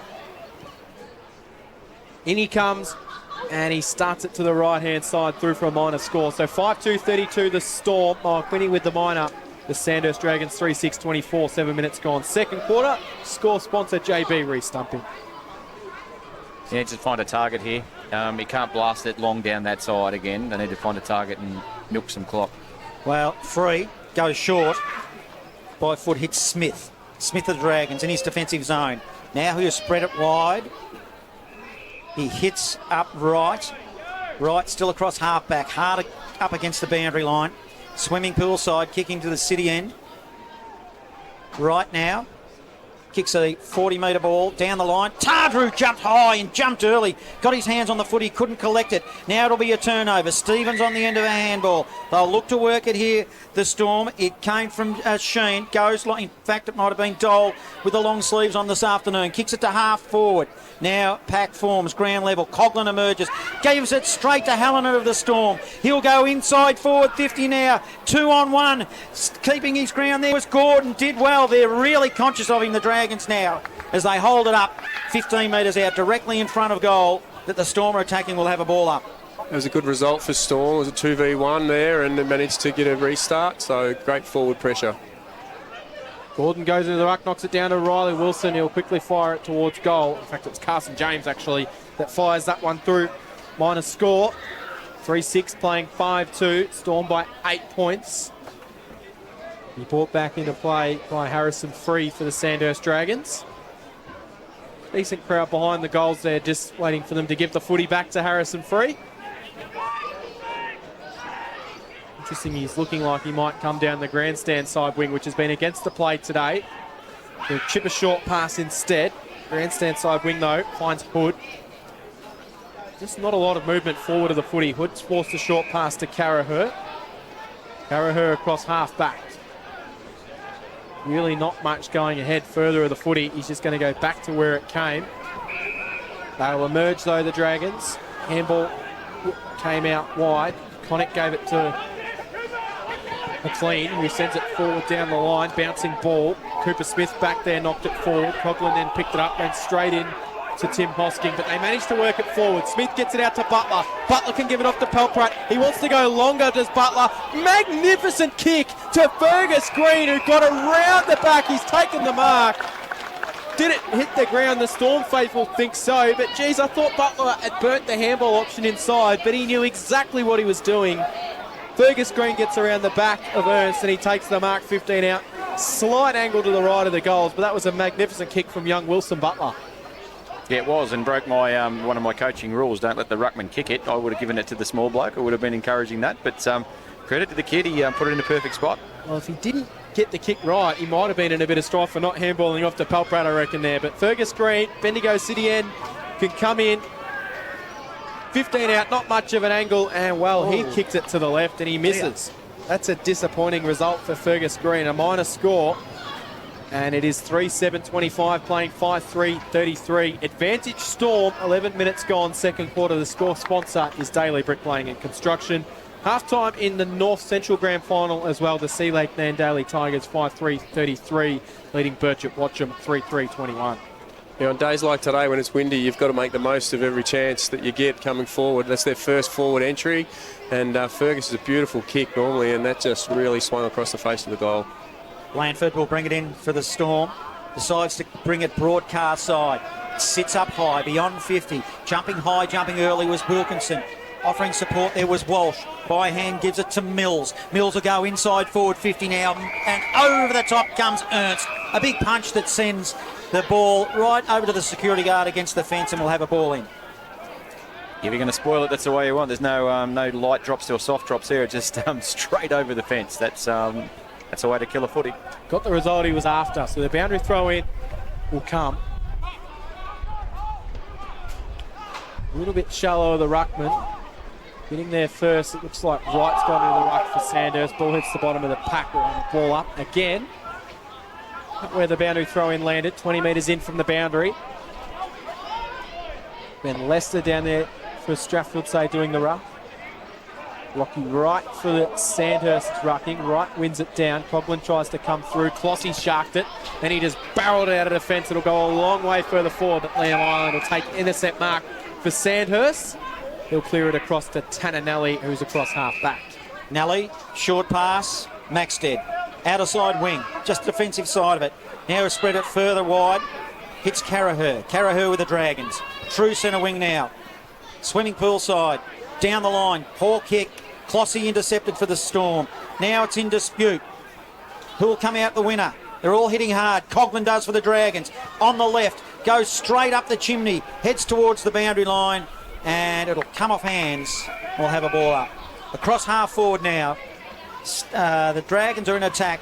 They trail 25 to 33. 13 minutes gone, second term. This second term sponsored by Rural and Outdoors Castlemaine. Local footy lives at Fresh Bendigo.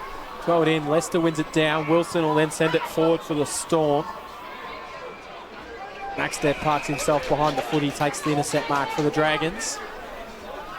Look to come in board, but not liking any of the options. He'll go with a short pass to Ureta. Ureta gets and goes, and he realises there's no one in front of him, so he plays on quickly on the right, sends it up towards centre half forward. Charles Dole, in those bright orange boots and the long sleeves, takes the intercept mark for Strathfieldsaye.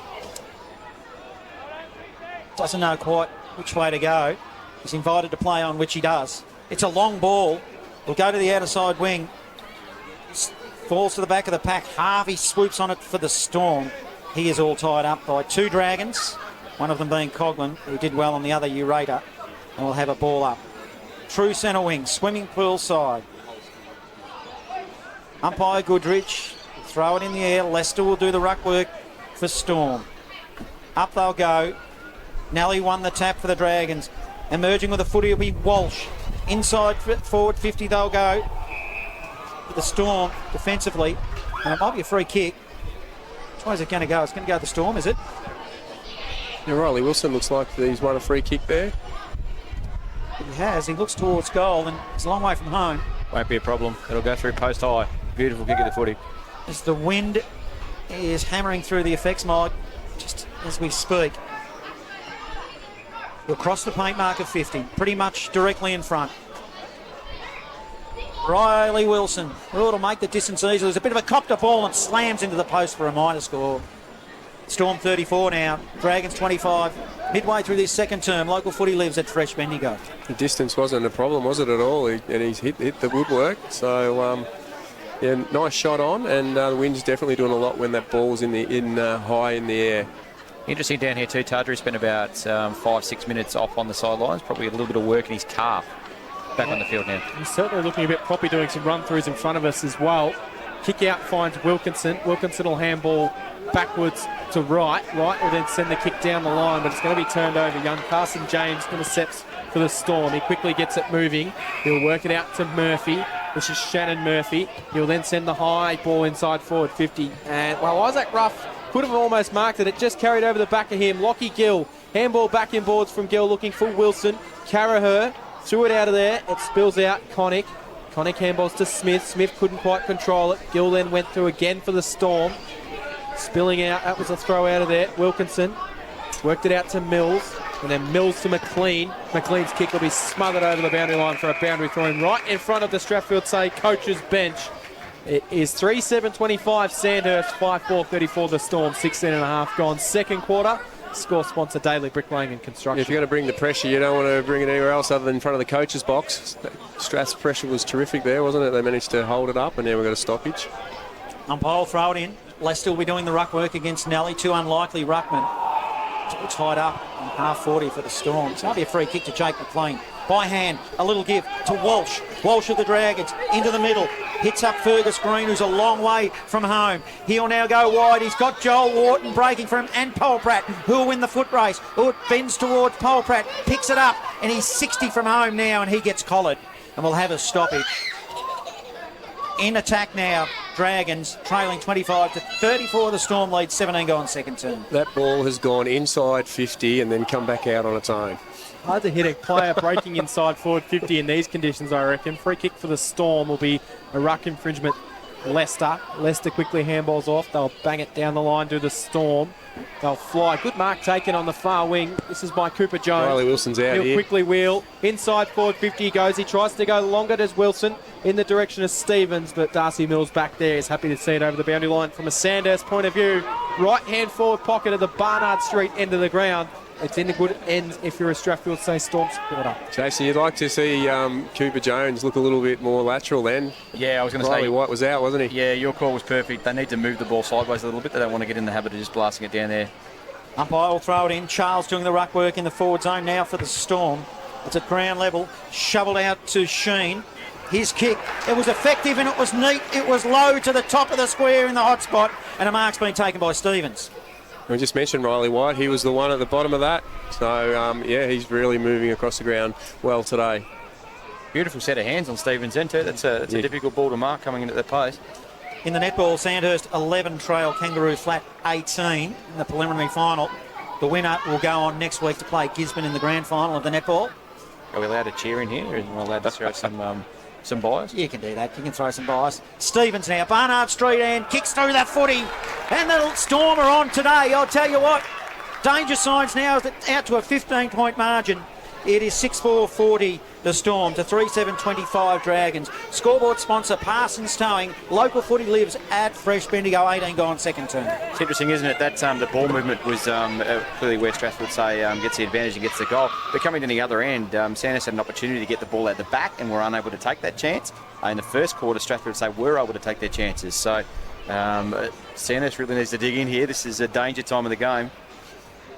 I think Ben Lester's been doing a lot of the ruck work for the Storm. Haven't seen much of Hosking out there this quarter.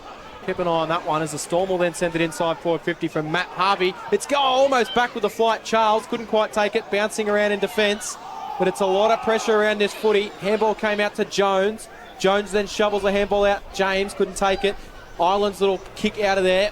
We'll call it a little kick. It was more of a grubber. It spills out for the Storm. And a free kick for a high tackle is going to be rewarded. Strathfieldsaye player hard on top of the footy was caught high by Liam Island, and it will be a free kick, just seeing who's going to emerge from the bottom of the pack for Strathfieldsaye, and it looks like it will be Hugh Behrens who will line him up. 40 out, and he can give Strathfieldsaye a 21-point margin. Big kick for Huey Behrens. That's half-time in the Maryborough Castlemaine Footy League Grand Final. Natty Bialaba 8-7-55 to Trentham 3-5-23. So Hugh Behrens in the side this week. On the right, starts at left, never looked likely, minus score. So their lead is now out to 16 points. 6-5-41 to Sandhurst 3-7-25. 20 minutes gone in the second quarter. The score sponsor is Jason Westcott Builder. Jason, did you see Tananelli just went through the gate and into the rooms? Jumper off as well, so I would suggest something shoulder tape potentially. But yeah, that's one to watch as well. Free from the Dragons will send it out aside. Looks for Maxted. Leicester did well defensively, punch in there from behind. Leicester then a hurried little kick inside forward 50. It was a soccer ball, and now at 49 metres. Coach Stevens going in hard.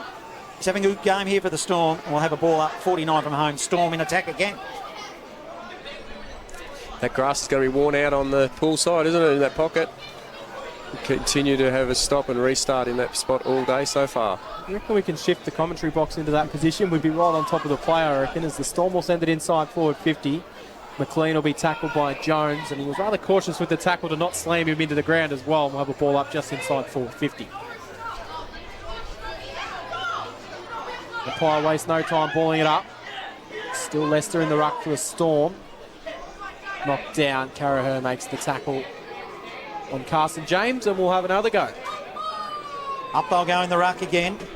Grabbed out of the air now nicely by Charles, and he goes goal. Would put it on the boot for a minor score. So the Storm go to 42, Dragons 25, 22 minutes gone, second term. Yeah, you've got to do a bit better than that, than allowing the ruckman to grab it out and taking a shot on. They just look more dangerous, aren't they, down there in that forward line at the moment? Yeah, their forward pressure's great, but geez, yeah, Sandhurst are holding up. They're keeping the at a tight one at this point. So Free will bring it in. He'll go the short pass to Mills. Mills plays on. Handball Ireland. Wasn't expecting it. Just got it back in the nick of time. Mills will then get the follow through, and I think he was taken out of it downfield after he'd disposed of the footy. The downfield free kick for Sandhurst. It'll be a chance for Stagg. Stagg then just dump kicks one towards centre half forward. Tarju will take the mark on his chest against Dole. Quickly handballs to Joel Wharton. Joel Wharton will then send a pass in towards Green, and it was going to hit him on the chest, but Shannon Murphy got back and he stood in the hole and took a relieving intercept mark. He chips it out to Matt Harvey. Terrific play, Shannon Murphy. Harvey will then chip the short pass and it will find Caleb Sheehan. Wharton had Jake McLean wide open on the other side of the ground there and missed that opportunity, so disappointing forward entry. Just watching Riley Wilson and Noah Walsh going at it together. That's just like me and you going at it, Jason, I reckon. Who's coming out on top, Don? Oh, you might. You've probably got a couple extra kegs than me, I reckon. I mean that in the nicest possible way. That's weight shaming on air. Yeah, both men of love, though, I'd say. As the ball goes inside forward, 50 again now for the Dragons. The target was Green and couldn't hit him, and it goes over the boundary line for a ball in. So the Storm just look on here this afternoon. They're in front, 42 playing 25. We're nearly at half time. Sandhurst a bit of work to do as the umpire will throw it in. Up they'll go in the ruck. Grabbed out of the air now. It was Tardrew. Couldn't collect with the footy. It was a hurried kick out of the back zone now for the Storm. To the outer side. Bouncing footy. Ground level. Rough. Jumps in after the footy. Short pass forward. It's poor. Hits up Gill of the opposition. And now it's the Storm across half-back. So Lockie Gill finds its way into the hands of Sheehan, who just thumps it forward, but it's all Sandhurst back there. They'll have the numbers at the ground level where they'll relieve a kick into the middle of the ground. Comes out to Walsh. Walsh gets it. He'll then send it out to Ureta, but it's a shocking kick off the side of the boot. Ureta's going to have to use his pace to get there. Just gets there before it tracks over the boundary line. He then steps around Jackson Lay. Hard up against the boundary line. He's taken by Matt Harvey. He'll got a nice kick actually against the pressure. Mark taken by Wright. Wright inboard. Now the Dragons are away. They'll send it inside forward 50. It'll go goalwards from Harrison Free. It bounces. It gets a good bounce over the back from Joel Wharton. Minor score. I reckon he might have been going for Joel Wharton. Didn't quite see him out the corner of my eye there. 3-8-26 Sandhurst, 6-6-42 Storm. 25 minutes played in the second quarter. It'll be Blandford to bring the ball back into play. Score sponsor Don Smallgoods. Don is good. I'd hate to go against you, Cam, but I think his eyes lit up when he streamed through 50. He was going all the way to goals. He's being polite, I think, Cam, wasn't he? As Blandford plays on from fullback, sends it long, but it was a poor kick. Wright had position. Basically unopposed in the end, took a mark. He'll go inboard. That's a poor kick. Kicked it straight to Riley Wilson of the Storm. So a couple of fundamental errors by both sides. Spreads it wide now to Jones, and Jones will slow things down in the defensive zone for the Storm. So Jones will then look to come right across. He handballs off to Ernst, who then looks to go back down the wing, steps around Green, and then sends the kick long. And Noah Walsh will take the intercept mark for Sandhurst. He'll come inboard to Carragher. Oh, just got there. Chop the arms free kick, because I reckon he was going to mark it either way. But Carragher quickly plays on. Ireland's got some space on the far wing. He'll take it. He'll handball forward to Mills. Mills will then have to step around Clossy. He does so. Gets onto his right. Sends it inside forward 50. Storm player knocking the ball towards ground there was Dole. It spills out now. McLean, short pass into the pocket. Good ball. And it's marked by Jake McLean, who's 30 metres out. Not too much of an angle to deal with, though, for Jake McLean. Almost in line with that left-hand goalpost. And it is half-time as well in the Loddon Valley Footy League Grand Final, thanks to Wayne Smith Morong. They've got a good quarter, 5-5-35, leading Pyramid Hill 2-3-15. It's good to see Darcy Mills getting involved. He's a really good user of the ball, and Jake McLean's got a 35-metre set shot. Almost directly in front for Jake McLean. They need this one, Sandhurst. It goes goalward. Look at that one. It just sat up in the breeze. I wasn't sure it was actually going to go through at one stage there. It's a minor score. It looked like it was home, didn't it? And then at that last moment, it just veered away. Really held up too. 3-9-27, 6-6-42. Good news for Sandhurst. Tanner Nelly's about to go back on the ground. Bendigo City framers.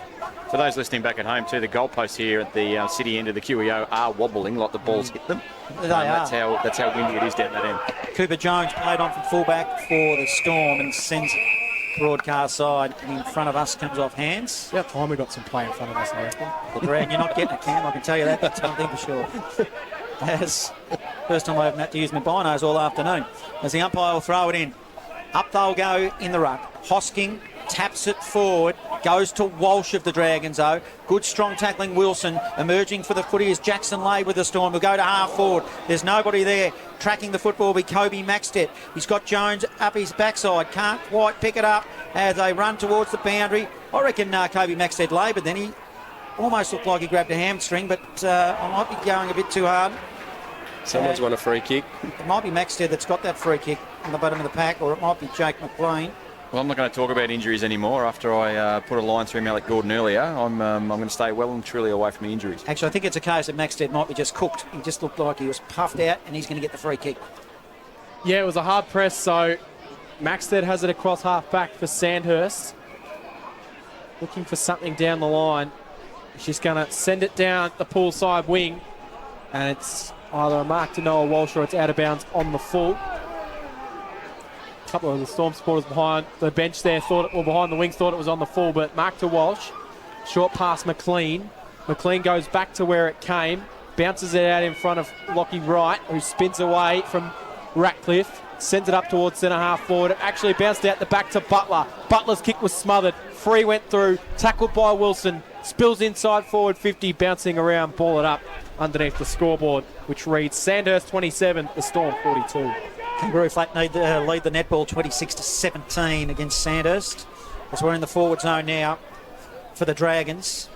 Looking to get one on the board before half-time. They need one just to settle things down. As Free grabs the footy for the Dragons, he's tackled. And 35 from home for the Dragons. Will have a ball up. Stoppage. Umpire will throw it up. Up they go in the ruck. Butler doing the ruck work for the Dragons. Might be a free kick to Blandford. Over the top was Green, and it will be. So the Storm, half-time siren. Dragons 3-9-27, trail the Storm 6-6-42. A cracking half, and the Storm will be the happier of the two coaches as we head into half-time, but the Storm have got a 6-6-42 lead to 3-9-27. But there definitely does seem to be a bit of an advantage to the Barnard Street end. Half-time in the North Central Football League, Sea Lake 5-3-33 to Birchip Watcham 3-3-21. It is also half-time in the MCDFNL, Natty Bialaba 8-7-55 to Trentham 3-5-23. And in the Loddon Valley Footy League, it is Morong 5-5-35 to Pyramid Hill 2-3-15. All those games are at half-time. We're at half-time here at the QEO as well. It's a 15-point lead to the Storm, but do not go anywhere because a cracking second half is to come here from the Queen Elizabeth Oval. It is Bendigo Footy League prelim final day. Local footy lives at Fresh Bendigo.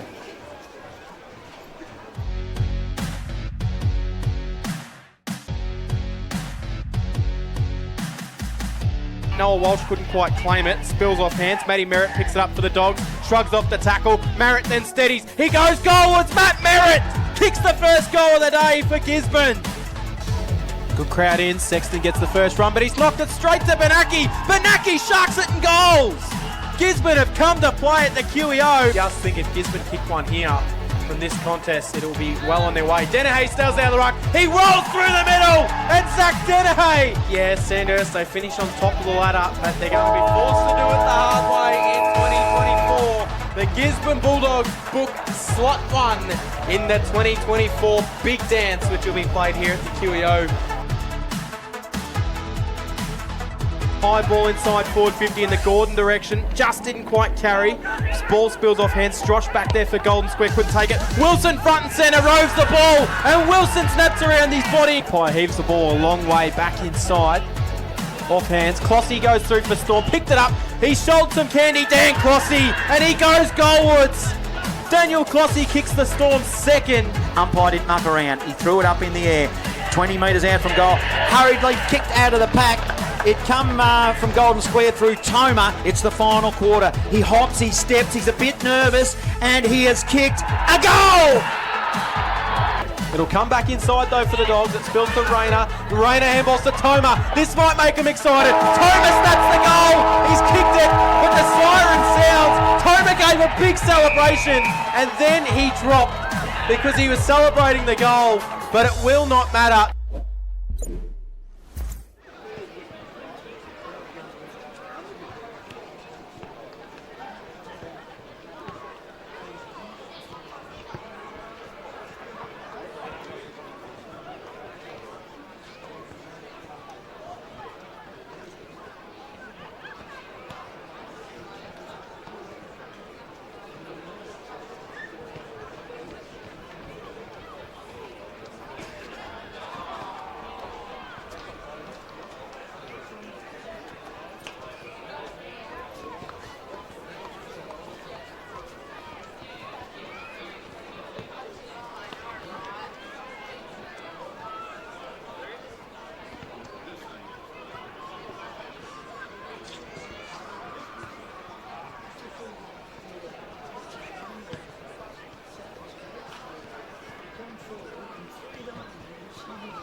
Don Moran and John Hunter here with you this afternoon. Wallace Teasdale in the background pushing all the buttons as well here for Footy Fresh.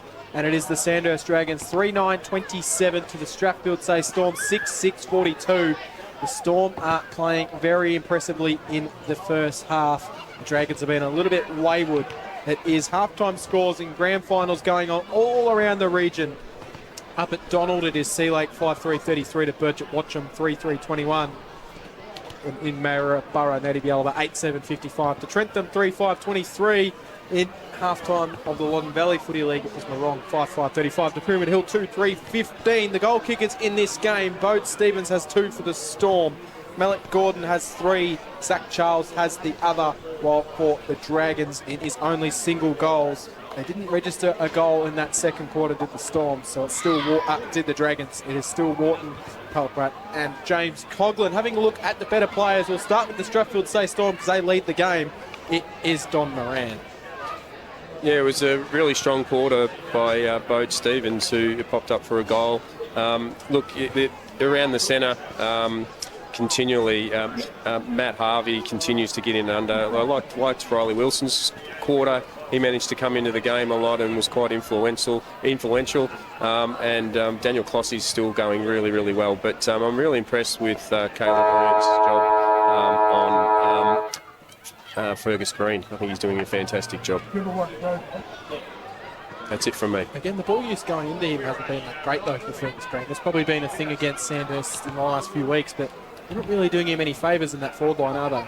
Yeah, well, we're talking about it off air, and it's great to get Fergus one-on-one, but I think he needs a little bit of support down there to give him a little bit of a gap when he leads up. So maybe Kobe Maxted was behind the footy then, so maybe he goes down and stands with him and gives him a two-prong lead attack, so it keeps the defenders spread a little bit and makes them make a decision to go with one particular player. So the ball entry, crucial, especially in windy days today. But both teams' ground pressure is really good. So be interesting to see. This quarter will be the decider, I think, if Strath can hang in there. But Sandhurst really need to pile them on now, and they've got every chance to do so. So it'll be an exciting quarter to watch. And if they are to do so, Jason Stevens, who do you see that needs to have a big influence in the second half? And who are some of your better players in the first half as well? Yeah, it's difficult with the better players, to be honest, Cam. They're not playing, from my eyes, I've watched Sandhurst a few times this year, and they're not playing the style of footy that I'm accustomed to seeing Sandhurst play. So they're not moving the ball around the ground a heck of a lot. They're using straight lines. They're not sort of taking advantage of angles, and they seem to be, a few of their troops seem to be down and potentially carrying some little niggles. So to see Tardri play forward and not move through the middle, I think that's really hurting him through that middle of the ground as well. So better players at the moment. I thought Noah Walsh has won plenty of the footy. Probably hasn't used it as well as I've seen Noah use over the past, but he's won plenty of the footy. I actually think young Butler in the ruck's been okay. I think he's been quite good.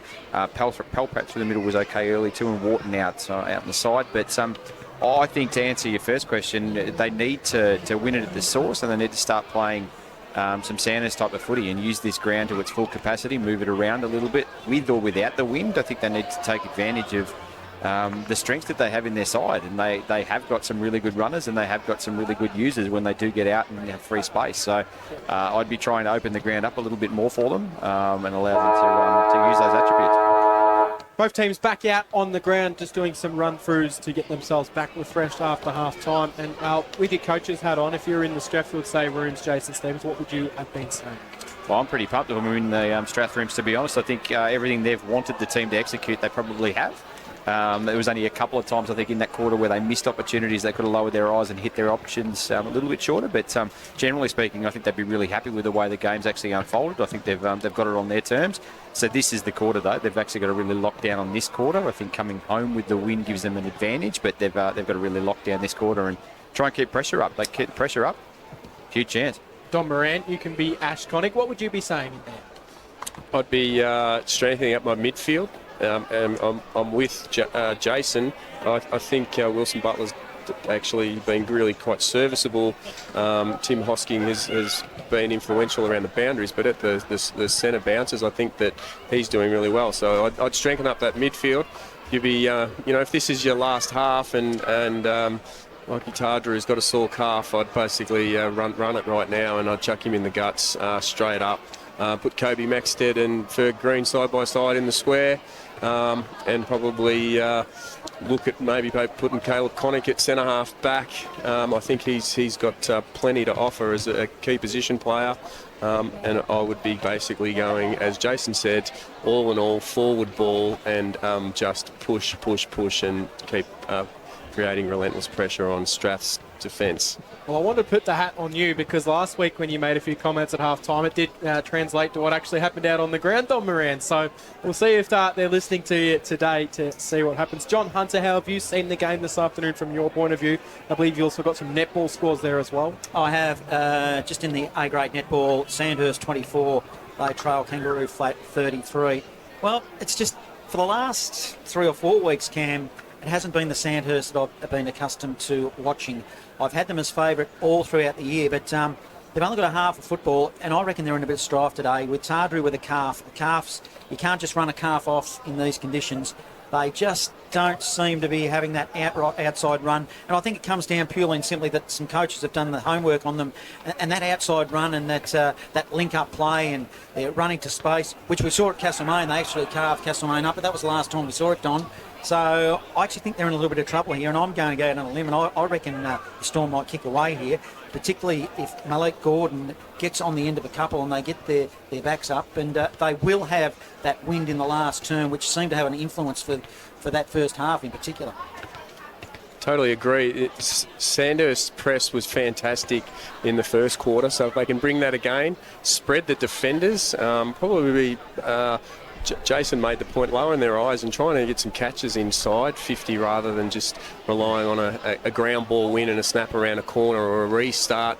I'd like to see them. They had plenty of opportunity to lower eyes and hit up a catch inside 50, then get a set shot. So they've got the power to do that, and I noticed Lockie Tardru's gone in the gut, so you might be right, Cam.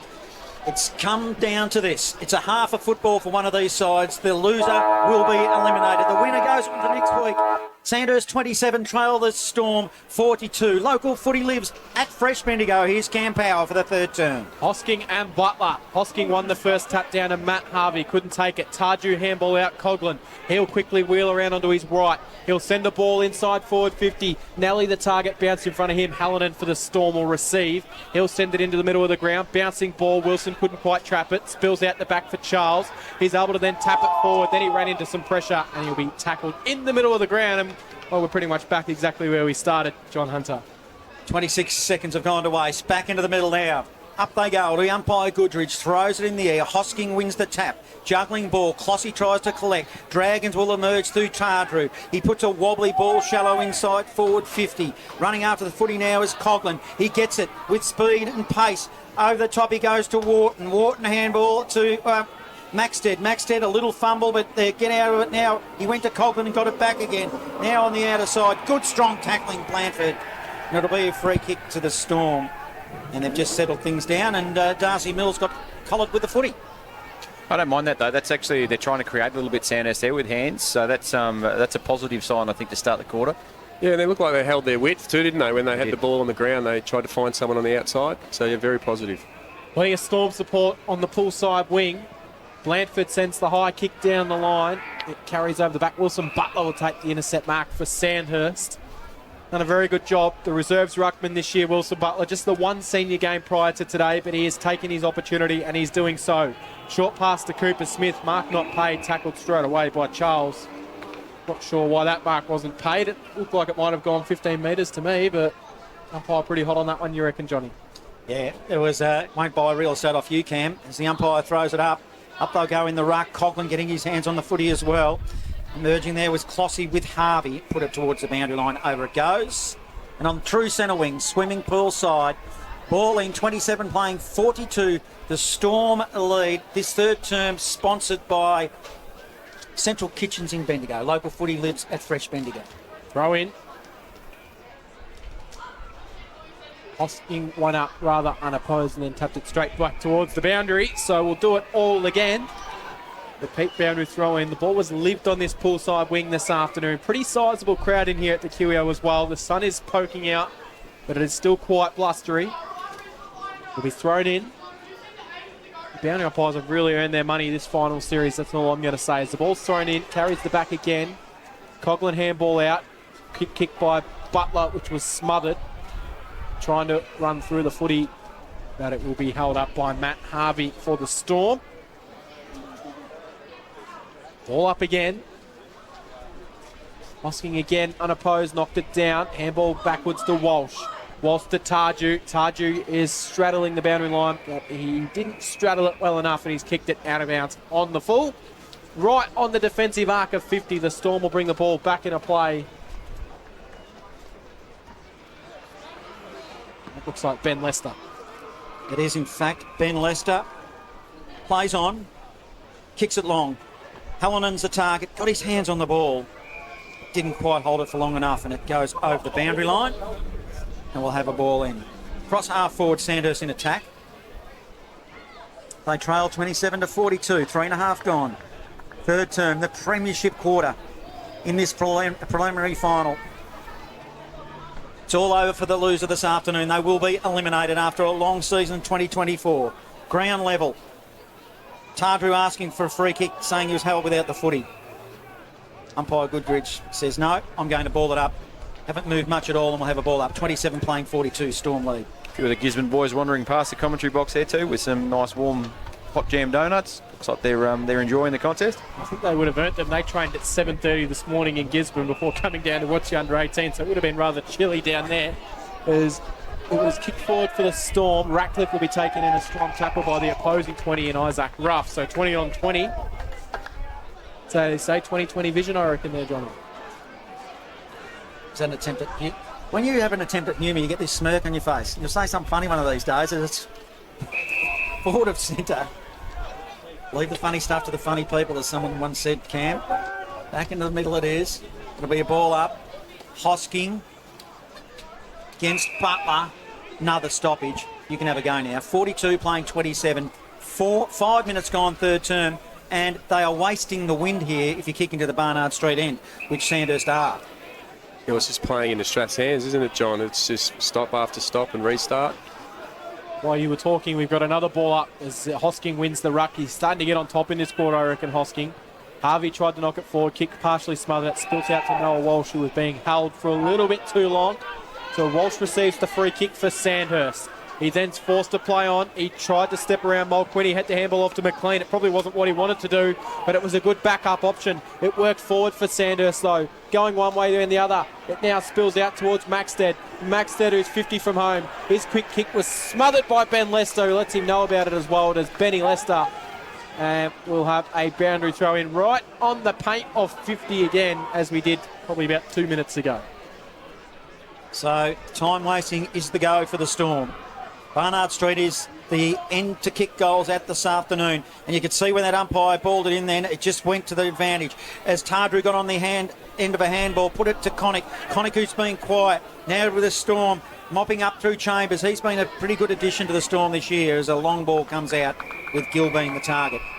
And it goes over the boundary line and broadcast side. It will be in the long shadows. We'll have a ball in. Throw in. Hosking won the tap down again. Spills to ground level. Matt Harvey tries to emerge through for the Storm. Coughlin fired the handball backwards. Straight to the contest. And we'll have another ball up. Stoppage plagued third quarter. 6.5 minutes gone. 27 playing 42. Tightening up in the A-grade netball. Sandhurst 37, Trail Kangaroo Flat 43. Local footy lives at Fresh Bendigo. Again, no one's able to emerge with the footy at all. And letting it go. Eventually it spills out to Noah Walsh. Now there's a whistle. And what's happened here? Yeah, I think it's a free kick to Jimmy Coughlin, I think, for a rough tackle. It might have been, but why did he wait 10 seconds? The players stopped. The players stopped. And then he blew his whistle. So Coughlin receives the free kick. And now another whistle. He'll then send the high ball inside forward 50. Needs a fly. Green Spills to ground. Hallinan paddles it forward. Across half back, Gordon. Back to Hallinan, who's got some space. He runs out and then sends it down the poolside wing in the direction of Carson James. Couldn't quite find him. Sandhurst will battle hard and will force another stoppage on that far wing. How many stoppages are we up to this quarter? Wish I had $1 for every stoppage we've had in this first 7.5 minutes. It's interesting down here, Cam. The Sandhurst bench are holding up a sign that I assume is a green Dragon sign, which would mean go, but they've wasted about 7 minutes of this quarter where they probably should have been going. And now they've got to go really fast. Looks like a red sign to me, Jace. You're watching the back of the sign, Cam. The front of the sign will be green. You're doing well to be able to see too. I would have thought the signal would have been go right from the word go at this third term as Carraher puts it inside forward 50 now for Sandhurst, but it will be another stoppage at 50. And Don, crucial minutes ticking away for the advantage. Yeah, totally. And the entry into Fergus, Ernst just did it easy. It was just a bit high, and he managed to get a good fist on it. Hosking, Radcliffe, Clossy. Names around the footy. Clossy collects, goes, gives it to a teammate, and it's over the line. Might be Wilson getting involved as well. Good strong tackle. And inside forward 50 for the Dragons. Just with that sign, how long do you hold it up for? I don't reckon if I was playing footy, I'd ever bother looking over. You don't want to look at the coach in case you get told to get off. As the ball's inside forward 50. That's good logic, isn't it, coaches in the background? Let's see what they can do here. Wilkinson, Dragons, inside forward 50. Kicks to a pack of players. 40 out from goal. It's going to result in a stoppage, I reckon.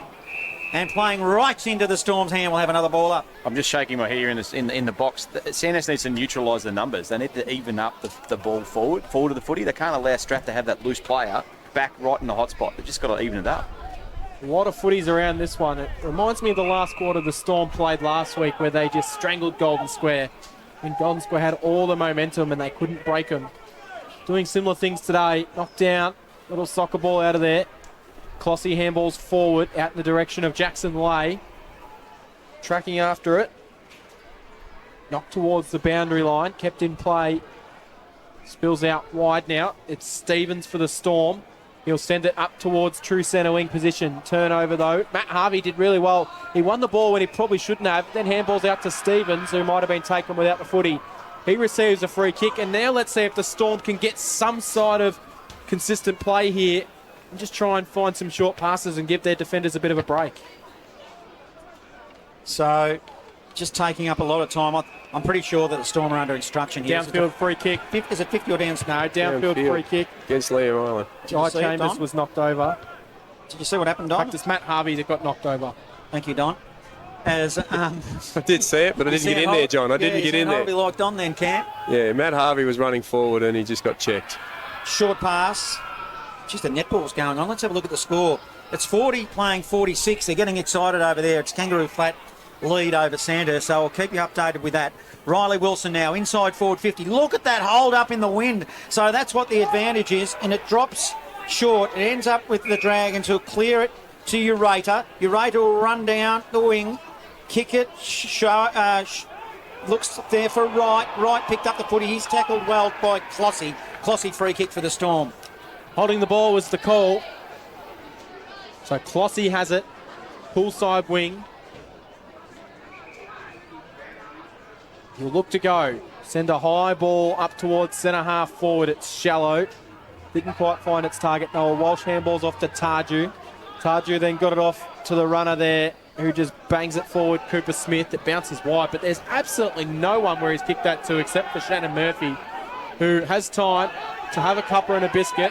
Then he'll steady and he'll send the kick down towards Jackson Lay in a good contest there with Cooper Smith, who knocked the ball towards the boundary line. I have a boundary throw in right in front of our broadcast position. 27 plays 42, 11 and a half minutes gone here in the third quarter. Umpire throws it in. Hosking front position, taps it down the throat of Sheen. That's Caleb Sheen, and we'll have another stoppage and we'll have another ball. So it's 27 playing 42. Storm lead. We're approaching the halfway mark through this third term. And Sandhurst have got the advantage of a wind, which they're just not making advantage of as we've got another stoppage. 27 playing 42. Up they'll go in the ruck. Ball spills towards the boundary line. And more time wasting, playing right into the hands of the Storm. We'll have a ball in Local footy lives at Fresh Bendigo. This quarter is sponsored by Central Kitchens in Bendigo. So Butler's got to go in the ruck again, but again Hosking wins it down to Clossy. Just didn't quite sit for him. Bit of a head clash there. In fact, that might even be a hand injury for the Storm. It looks like Stagg off the ball. Collided with Eureka. Ball's gone further forward for Sandhurst, but intercept mark to Jones, and real stinger for Stagg off the ball there, I reckon. So Just a cut of finger, I reckon. yeah, he doesn't look like he's... Flick it back in, Cam. You'll be right. So Jones will then send the high kick down the line. Big pack will fly. Hosking knocks it down. Walsh in there for Sandhurst. Somehow found some space, sent it out wide. It's below the knees for he has to be. So Nally was on top of the ball, but he had taken out the legs of Strathfieldsaye's player. Oh, what was Paul Pratt doing there? Free kick to the Storm. They'll send it up towards centre half forward. Jackson Lay will have to come in from the side. Couldn't take it. Joel Wharton kept it alive, punted it forward. Got a good bounce though for Fergus Green. Then he just couldn't quite trap it. Shannon Murphy's in there. Riley Wilson's in there. He had his head ripped off by Palprat. Umpire across his arms. Says, "Oh, ball it up 70 metres out from goal." 13 and a half gone in the third quarter. It's still a 15-point lead to the Strathfieldsaye Storm. Umpire ball it up. Hosking against Butler. Ball comes into the middle. Storm will look to launch here. It's a poor handball. Contest form emerging with the footy there will be Sheen. Sheen will go inside forward 50. Stevens is the target. It's a 2-on-2 ball. Good strong tackling in the forward zone by the Storm. Can they lock it in? Dragons emerging. Hood getting involved. Still in dispute. Carraher handballs it wide. Pressure is momentarily relieved. Just beyond 50 now. Hallinan on the end of a handball. Handballs forward. Can they get it back inside forward 50 and get one against the flow? They can't. As the ball goes over the boundary line, ball in, 27 playing 42, 14-minute mark of the third. Yeah, Sanders just really still can't get it outside of the stoppage, can they? They can't break it open out to the back of the stoppage, so we're looking for the ruckman just to sort of try and open it up here a little bit. As dangerous as that sounds, you want to sort of tap it over the back. So throw in. Hosking again wins the hit down, spills out. Coming away, Gill. Been a little bit quieter for his lofty standards. He'll wheel one on the right. He'll send it inside forward 50, and it's landed on the chest of Jackson Lay, who's going to chip the short pass to Riley Wilson, who's unopposed under the scoreboard. He rolls in, does Riley Wilson, and he kicks a point. Tough angle to roll straight into an open goal, but a minor score. I like the intention, though. 6-7-43. It's now a 16-point margin. Sandhurst 3-9-27.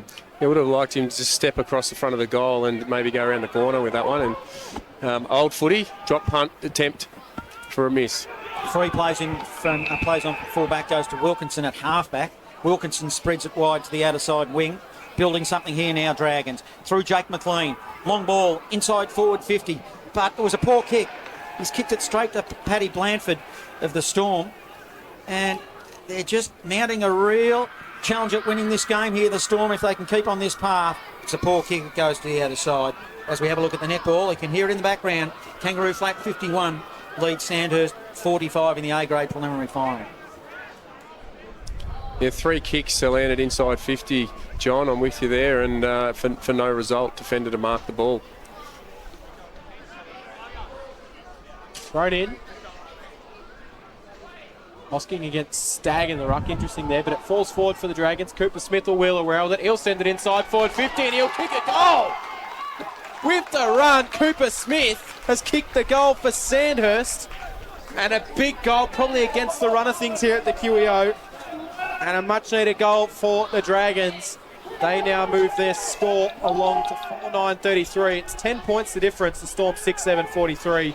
16 and a half gone in the third quarter. Score sponsor, Parsons Towings, Castlemaine, where local footy lives at Fresh Bendigo. We all know momentum's a big part of footy, so from a Sandhurst perspective, I think they need to hope now that they get a heck of a lot of momentum from that goal and they start to pour on the scoreboard, because right at the moment this ball game's in Strathfieldsaye's hands. 2-goal turnaround with Riley Wilson. He could have really put the pressure on by slamming that home for the Storm only moments ago, but didn't. Big punch there by Lester of the Storm. Have they got a chance here? Over the top to Mel Quinney. Will he run onto the footy? Noah Walsh tackles him well. He's given support as well. And by Lockie Hood. And in fact, it might be Noah Walsh. And 49 metres out.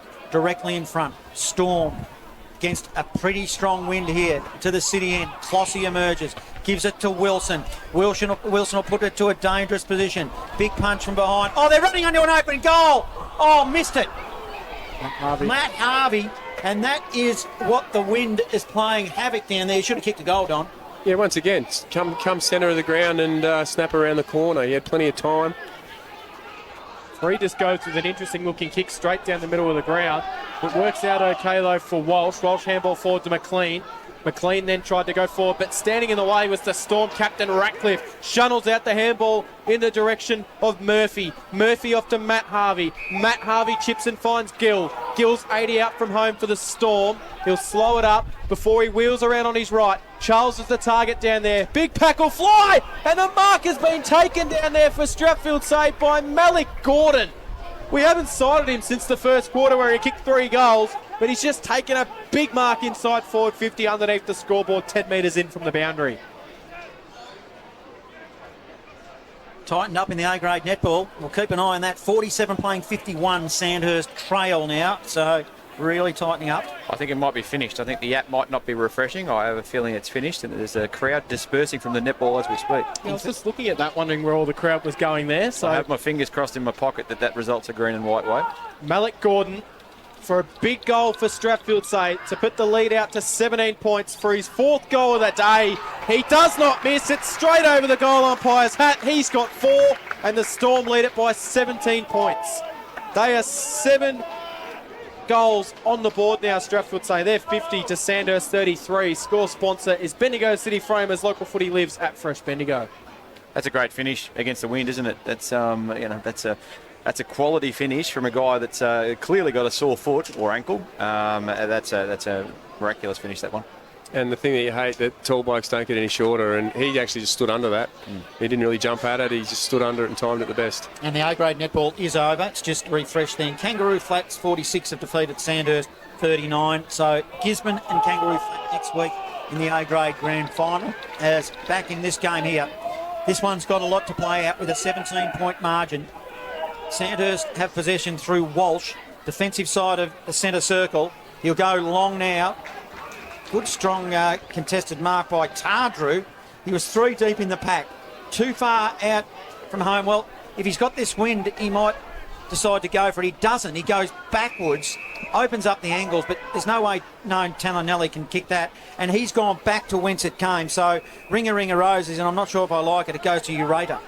Yeah, no, that's not the way to open up a spot in the forward line, but Strathfieldsaye's got numbers back and they've been able to do it all day. Credit to them for being able to do it.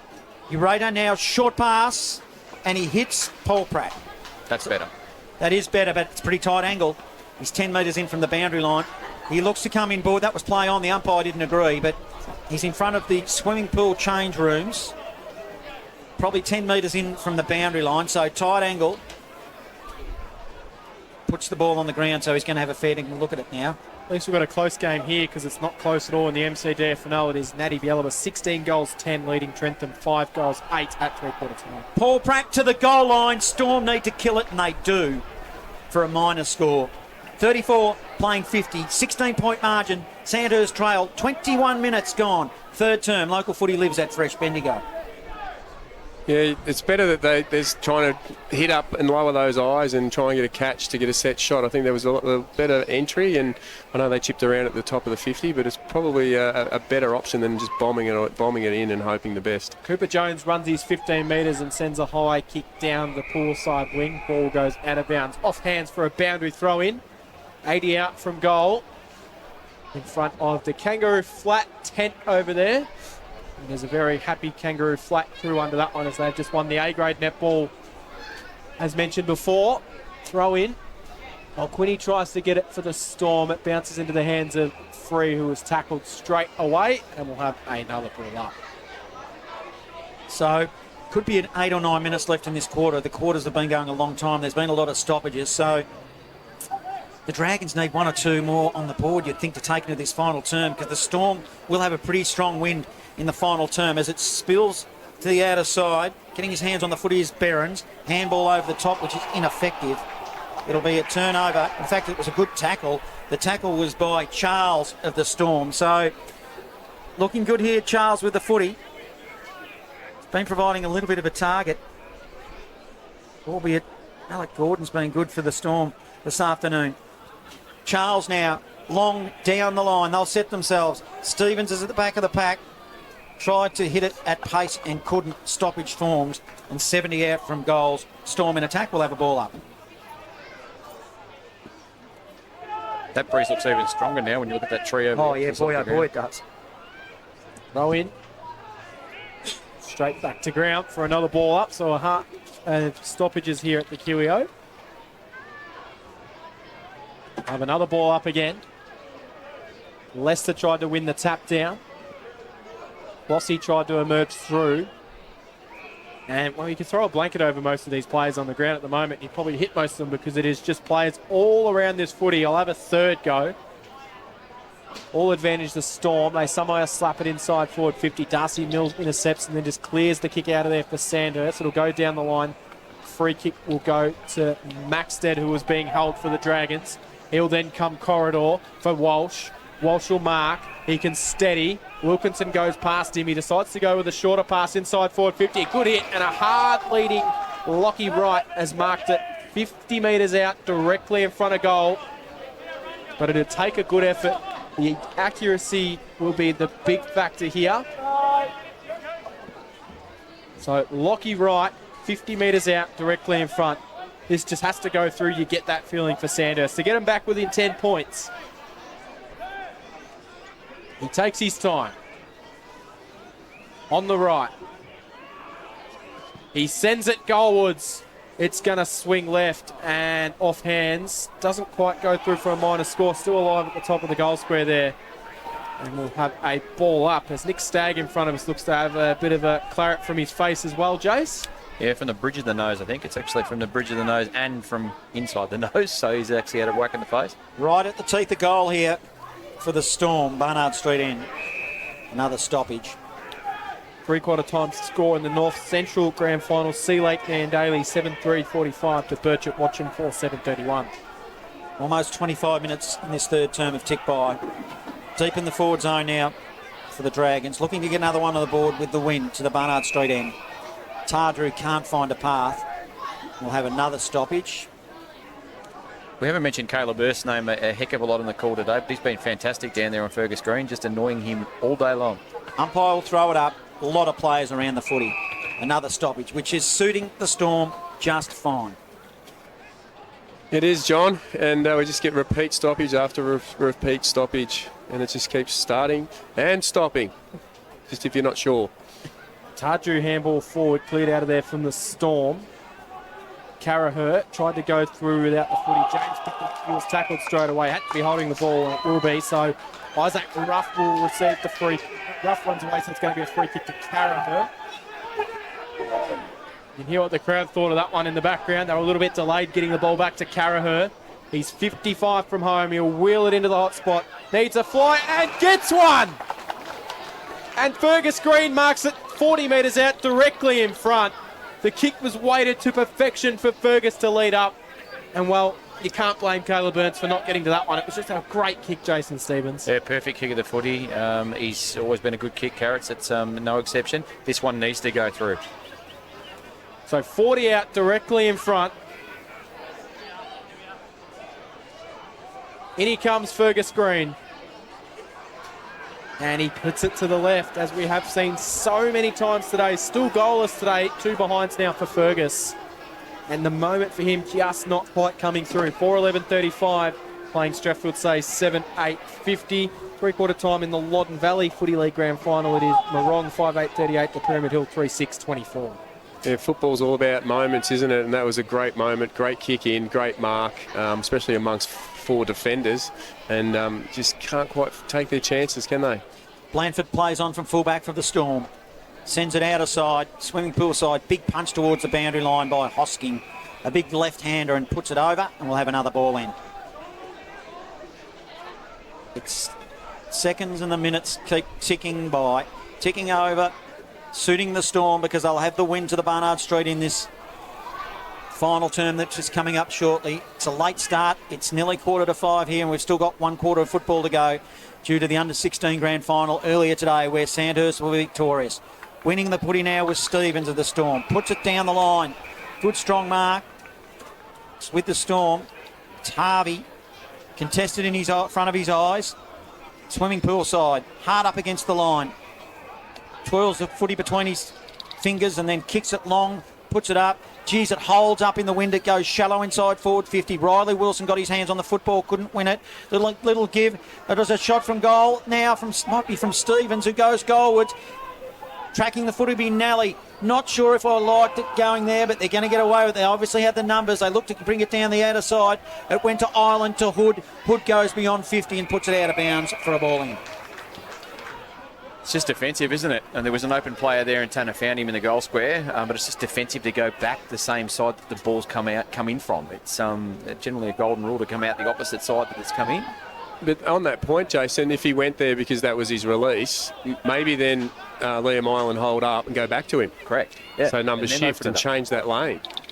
Coughlin got it, handball forward, it spills out. They're hard up against the boundary line, which it goes over in the centre wing. Sandhurst have already got the reserves and the under-18s. They both won through last weekend of the grand final. But earlier today, Golden Square went down to Gisborne by 2 points in the under-18s. And in the reserves, it was a comfortable win for Gisborne over the Storm. So Gisborne and Sandhurst are doing battle next weekend in the under-18s and reserves. Gisborne awaiting the winner of this one here. Will it be Sandhurst or Strathfieldsaye? It's looking like it might be the Storm at this moment in time. It'll be another ball in. Hard up against the boundary line, and I'm sure that the Storm, under instruction, are doing this very nicely done. Number of possessions hard up against the line, and it's going to be another stoppage. It's exactly what they did last week. They just strangled Golden Square around the ball. Pye throws it in. Periods of time. Hosking taps it to his feet. Stevens puts it towards Gill, who was, guess where, right up against the boundary line, and they did it again, Jace. Well, it's working perfectly, isn't it? It's they've got the opportunity too, just to kill the time. That's the thing that's surprising. That Sandhurst hasn't been able to move the ball outside of these stoppages. Throw in, centre wing, pull side. 29 and a half gone in the third quarter. No one able to really gain clean possession. Walsh went through, lost it. Sent forward for the Storm. It'll bounce out the back. Wilkinson should be back there first. He does the shepherding to allow Ruff to grab it. Ruff to Nelly. Got it back to Ruff. He emerges with it. Short pass down the line, and it is just punched over the boundary line by big Tim Hosking, who is having a beautiful game today for the Strathfieldsaye Storm. Will ball in again. True centre wing position on the pool side. That was nearly a volleyball spike. He hit that hard. Umpire will throw it in. Let's see how many more stoppages we can get before the end of this quarter. Storm are playing this game like a game of chess. It's a hurried kick out of the pack now. It'll go to the advantage of the Dragons. Joel Wharton grabs the footy, but he's tackled hard and strong, brought to the ground. And another stoppage. Outer side wing. Swimming pool side. 15-point margin. Storm have basically been in control all day. Are they marching towards an unlikely grand final appearance? Smith emerges with it now for the Dragons. Long and high. Tardru's got two on him. Good defensive punch. Blanford puts it 3 roads back, and we'll have another ball in. 30 around from goal. Sandhurst in attack, 15-point margin. Sandhurst trail. 31 minutes gone, third term. Well, A-grade netball results coming in from around in the grand finals as well. Miniamo defeated Pyramid Hill 48-42. And in the MCDFNL, Avoca win another netball grand final, defeating Naughty Bielba 38. So it'll be thrown in inside, forward 50. The boundary umpire's thrown it in, and he's almost smothered his own throw in there by the looks, Jason. He'll have to do it again. That win creating havoc for players and for umpires alike. Yeah, they've certainly earned their money this final series, have the young boundary umpires. Throw in, Maxted's in the ruck for the Storm, for the Sandhurst Dragons. Malik Gordon's also gone down behind the ball. His kick was smothered. Clossy, Tarju knocked it forward. They're just battling against the boundary line. Joel Wart will go in there and lay the tackle. Umpire crosses his arms and says, I'll have another go. Right hand forward pocket. South Bendigo change room side of the ground. There's not a player behind the half-back flank or half-forward flank for Sandhurst. I'm not even going to call this, because you know what's happened, don't you? It's another stoppage. And I'll tell you what, Don, it'll be interesting to see in the last term how Sandhurst respond. Do they take a leaf out of the book of the Storm and really bottle it up? And there's just that many players around this footy. I don't know what's going on. It's going to be another stoppage. So there's every player bar one inside the forward 50. That one player is Liam Ireland, who's 10 metres off the 50. Let me see what we can do here. Riley Wilson, you're near the footy. Go near it. Carraher as well. A lot of players. It's all tied up. Hood might have got one too high. Come on, umpire, give us something. And he won't. As it is the three-quarter time siren. 4:11:35 the Dragons. The Storm 7:8:50. Yes, you'd be very happy at the moment if you're Strathfieldsaye, but there's one more quarter to go here at the QEO. One more quarter to find out who will take on the Gisborne Bulldogs in the grand final next weekend. Other grand finals that are going on, it's three-quarter time. Morong 5:8:38, Pyramid Hill 3:6:24, and Natty Bialaba 16:10 106, leading Trentham 6:8:44. And it is three-quarter time in the North Central as well. Sea Lake 7:3:45 to Birchip Watcham 4:7:31. But here at the QEO, a 15-point margin is to be overcome for the Sandhurst Dragons if they are to book their spot in the grand final, or will they be out in straight sets in season 2024? The final quarter to come here from the QEO, where local footy lives at Fresh Bendigo.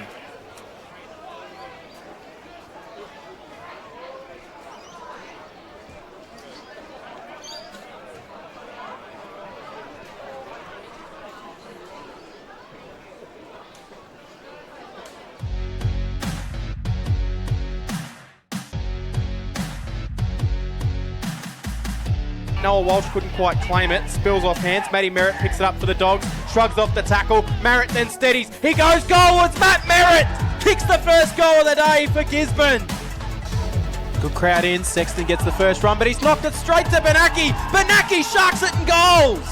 Gisborne have come to play at the QEO. Just think if Gisborne kick one here from this contest, it'll be well on their way. Dennehy steals out of the ruck. He rolls through the middle, and Zach Dennehy. Yeah, Sandhurst, they finish on top of the ladder, but they're going to be forced to do it the hard way in 2024. The Gisborne Bulldogs book slot one in the 2024 Big Dance, which will be played here at the QEO. High ball inside forward 50 in the Gordon direction. Just didn't quite carry. Ball spills off hands. Strosh back there for Golden Square. Couldn't take it. Wilson front and centre. Roves the ball. And Wilson snaps around his body. Pye heaves the ball a long way back inside. Off hands. Clossy goes through for Storm. Picked it up. He showed some candy. Dan Clossy. And he goes goalwards. Daniel Clossy kicks the Storm second. Umpire didn't muck around. He threw it up in the air. 20 metres out from goal. Hurriedly kicked out of the pack. It come from Golden Square through Toma. It's the final quarter. He hops, he steps, he's a bit nervous, and he has kicked a goal! It'll come back inside though for the Dogs. It's spilled to Rayner. Rayner handballs to Toma. This might make him excited. Toma snaps the goal. He's kicked it, but the siren sounds. Toma gave a big celebration, and then he dropped because he was celebrating the goal, but it will not matter.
And the final quarter is about to get underway here at the QEO, and we have got a very good game of footy in progress.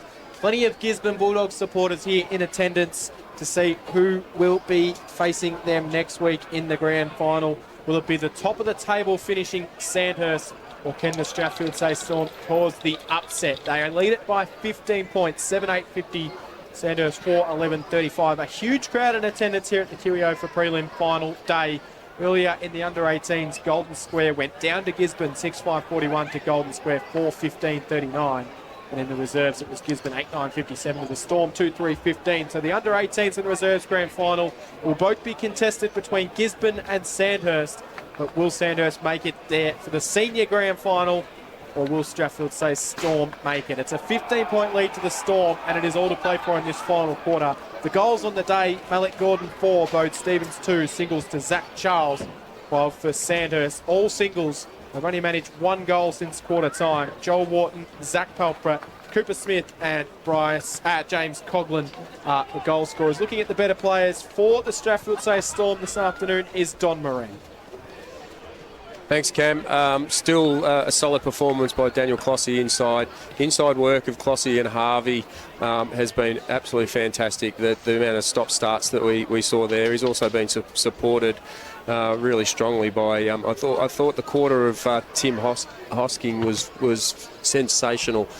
He managed to continue to just put that ball down at the feet and then have those midfielders cracking in and just stoppage after stoppage. So certainly fell into the hands of their plan for the quarter. Yeah, that'll be probably where I'm at. Still really solid from Caleb Ernst, keeping Fergus Green quiet. And a very difficult day from a Sandhurst perspective to find a player that's actually contributed in all 3 quarters to date. So I think they've got a lot to lift in this last quarter. They need to lift a lot in this last quarter to come away with a victory here. They just need to throw caution to the wind, for lack of a bad pun, to throw it a bad pun. They need to throw caution to the wind and just really attack this quarter, not get stuck in a defensive contest. They really need to open the ground up and try and run and carry the football a little bit, which we haven't seen them been able to do all day. So the final term in what will be either the end for the Strathfieldsaye or Sandhurst. Gisborne awaits the winner in the big dance. To get the final quarter here on Bendigo's Fresh FM, here's John Hunter. Up they go in the ruck. It'll be Hosking who wins the tap. Tardru got a secondary punch and he put it into the path of Maxted. Maxted goes inside forward 50 shallow, but it was a poor kick and it ended up there with Sheen. Sheen of the Storm kicked it to half forward and they're playing kick to kick now with Carraher on the end of it, and he'll send it in the direction of the big ruckman Butler. Butler couldn't mark it, but he tapped it down nicely to the advantage of the runner. They'll send it up towards centre half forward. Green didn't quite get the bounce. It's taken away for the Storm. It's got to Gill. Gill's kicked down the line. Lockie Hood marks for Sandhurst. He'll look to send it quickly back inside forward 50. Short pass. Stagg just takes a diving mark. Sheehan threw everything at him to try and stop it. Right in front of us here. Stagg's got it. 55 from goal. Sheehan's approached a couple of metres forward there.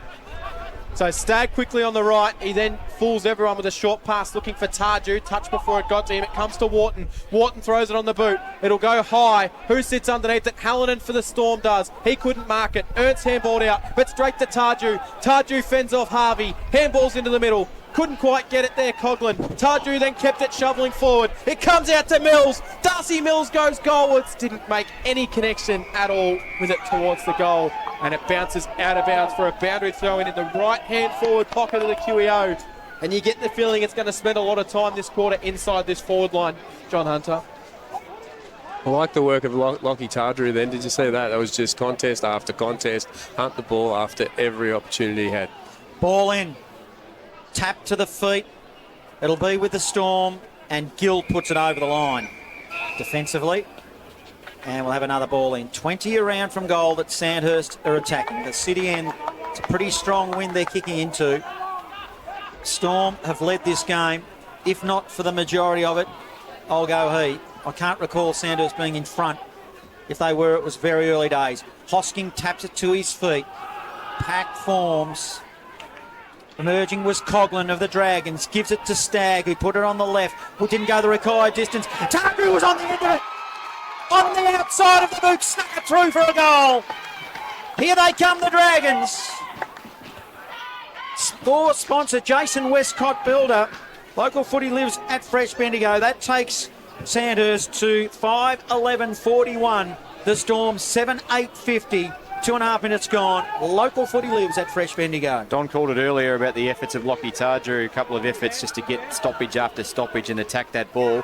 That was him pure grunt. He's the guy that's going to try and lift his team over the line here, and let's see if they jump on his back and come with him. And he kicks the goal, and Ellie waltzes straight back into the middle. Does Lockie Tarju. Ball up. Knock forward, Hosking. Stag's been busy in this quarter. Handball further forward. Handball, Maxted. Got it off to Walsh. Walsh with a short pass in and charging out, taking the mark on his chest will be Wright. Lockie Wright. He's 45 metres out from goal. He's going to chip it short into the pocket, and Noah Walsh has been unmarked in the right-hand forward pocket, and a chance to kick the goal from 25 to 30 metres out. Almost directly in front here, on the angle. Not too much to deal with. Jason Stevens, a player of Noah Walsh's calibre. Yeah, it'll be swirly up there, but it's certainly a player of his calibre is capable of kicking his goal. So this will bring it back to a 3-point margin. Walsh on the right. He starts it right, lets the breeze do the work, and it is game on at the QEO. 3-point ball game. Noah Walsh puts through the goal, and Sandhurst have got all the momentum in this final quarter. 6:11:47, 3.5 gone. The Storm 7:8:50. Score sponsor Don Smallgoods is Don is good. And both those forward entries of the Sandhurst that we know, they just create some space, get some ball on the outside, and hit a leading forward. Really, really impressive start to the last quarter. Strath can't go completely defensive here either. They need to attack a bit as well. Back in the middle, Hosking up against Butler for the Dragons. Sandhurst will emerge. Soccer ball from Butler to half forward. James Coughlin picks it up. He attacked the footy hard and he attacked the tackling man. And, it's going the other way. I heard you in the background there, Don? That was me. That was me, the audible groan that time. He was paid holding the ball. I thought he was the one trying to attack and make the play, so pretty stiff. Not to give away 50 as well, as he threw it to ground instead of giving it to Dan Cossey. But Cossey will work it up towards centre half forward. Intercept mark for the Dragons. They'll clear the kick out of there. Comes from Cooper Smith. It goes down the far wing, and it'll be out of bounds for a boundary throw in. True centre wing position, pool side. It is the Storm by 3 points, but we've got a premier in the MCDFNL. Full-time score, Natty Bialaba. 20 goals 10, defeated Trentham 7 goals 9. Favourites all year, Natty Bialaba. Back here at the QEO. We've still got to work out who's playing next week. Will it be the Storm or Sandhurst, as it's a stoppage on the outer side? Sandhurst have trailed all day. They trail by 3 points. They're kicking against a strong wind, but they've started off strongly in this term, as it will be another ball in outer side. 6 minutes just about to tick over in this final term, which is brought to you by our sponsors, Rural and Outdoors in Castlemaine. So we're on centre wing, pool side again. Hosking wins it forward. Charging through for the Dragons will be Mills. He'll just send it towards space. It goes out of bounds for a boundary throw in, and it will be thrown in on the far wing. Don Moran. Yeah, well, if it stays out there like we saw last quarter, it's going to sit into Sandhurst's hand. If they can sneak one against the wind, they're big chance. 3 points down at the moment. 70 out from goal, knocked forward, and Wilson had hands on the ball when there was a kick forward, so it'll be a free kick to Riley Wilson. He'll chip a short pass, marked by Matt Harvey. Matt Harvey accelerates away. He'll send it up towards centre half forward. Good mark by Ireland in defence for the Dragons. And he will clear the kick out of defence. It's disappointing. That's twice we've seen Sandhurst clearly mark the ball in their D50. So good for Sandhurst, not so great for Strath. Short pass goes to Ruff. In game 100, Isaac Ruff. He'll then go even further down the poolside wing. Mark taken Stagg. Can come in board or slow things down. He chooses the latter. Wasn't a fantastic kick by Ruffy, but you don't have to draw pictures, do you? Just hit the target. That's it. Stagg's kick holds up in the wind, but it's going to be Connick now takes the mark. He's got Walsh running for him. He'll run at 50. Gives it to Jake McLean, who can slam it home. hit the front, the Dragons. Boy, oh boy. Well, there's a heartbeat. So that's great stuff for Sandhurst. But a little bit of composure there. The actual kick in was fantastic. And a free kick to Jake by the look of it. Jake McLean has now got a free kick. It is. Scoreboard. Tim Hosking that hit him on the way through, I reckon. Scoreboard sponsor, Daily Bricklaying and Construction. Sandhurst, a 7-11-53 lead. The Storm, 7-8-50, a 3-point margin. Local footy lives at Fresh Bendigo. So the Storm starting to implode a little bit here. Wilson Butler receives the free kick in the middle for the contact on McLean. He'll send it up towards centre half forward. That bounces out. Coughlin, he couldn't take it. Diving in on top of it will be Charles Dole for the Storm and will force a ball up 45 out from goal. A little bit undisciplined from the Strathfieldsaye Storm there, Donny Moran. Yeah, for sure. Just to give him just a clear kick out of the centre after a goal. Very, very disappointing. Sandhurst are coming though. Momentum is a big thing in modern footy. Free kick will be taken out of the ruck like a for block Ben in the Lester. ruck. So Lester has it for the Storm. Noah Walsh getting busy. He sends it down the poolside wing. Free kick against Isaac Carraher. He jumped way too early and into the back of Jackson Lay, so he'll receive the free kick on true centre wing position. Doesn't muck around. He'll send it to half forward. Comes to the back of the pack. In the path of Jones. He slipped over, but they've got the numbers. Little handball over the top. Charles getting involved. Whistle on play. Might be a ball in. He might have stepped over the line. No free kick, sorry. It will be a free kick to the Storm. It's just geez, there's things going on left, right and centre in the footy here. I reckon it's a free kick to Sandhurst, because I reckon after the ball went out of bounds, the Storm player then kicked the ball even further forward out of bounds. So maybe a delay of game free kick. Jake McLean has got the footy. You're right, it's the Dragons. So Jake McLean, it's the only explanation I can come up with there is McLean will send it down the poolside wing. All happening, a free kick has been pulled again. Going the way of the Dragons. There's some ill discipline creeping in for the Storm, and it's all Sandhurst at the minute. Short pass forward. Mark taking Stagg. He'll quickly play on the right. Sends it in the Walsh direction. Dole comes through and knocks it over the boundary line for a boundary throw in 55 metres out from goal. And a full-time score in the North Central Footy League Grand Final as well. Sea Lake 7-5-47 defeated Birchip Watcham 4-10-34. So the Sea Lake Mandalay Tigers win another premiership in North Central Footy. Dragons in attack. They lead by 3 points. Stagg shovels the footy out in the direction of Ureta. Goes around the body on the left. Storm need a response now. Tardrew's been huge.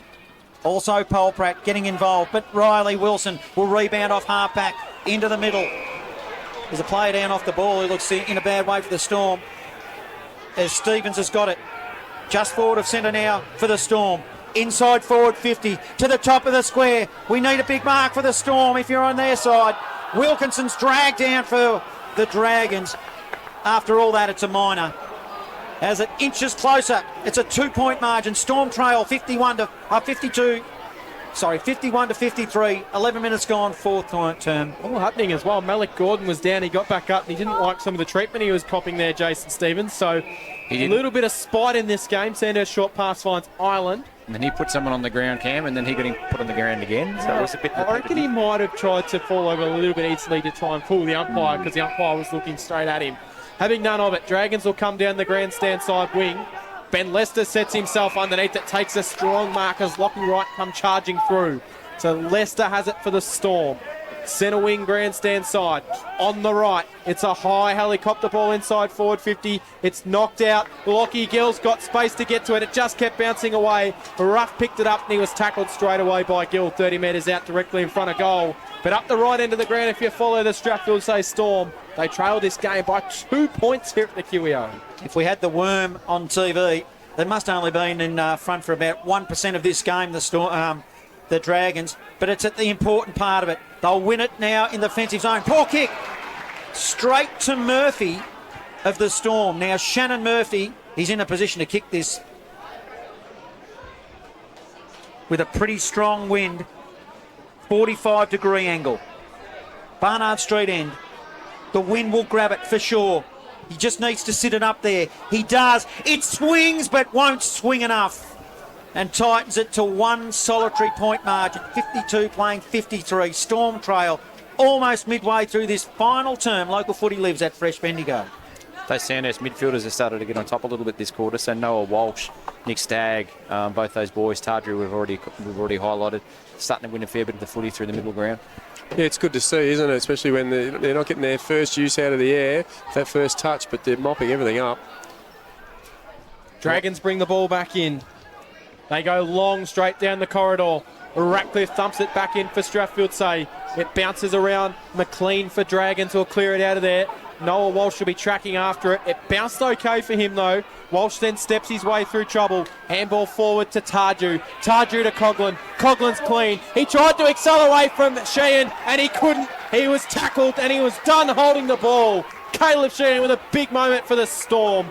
He receives the free kick centre wing pull side.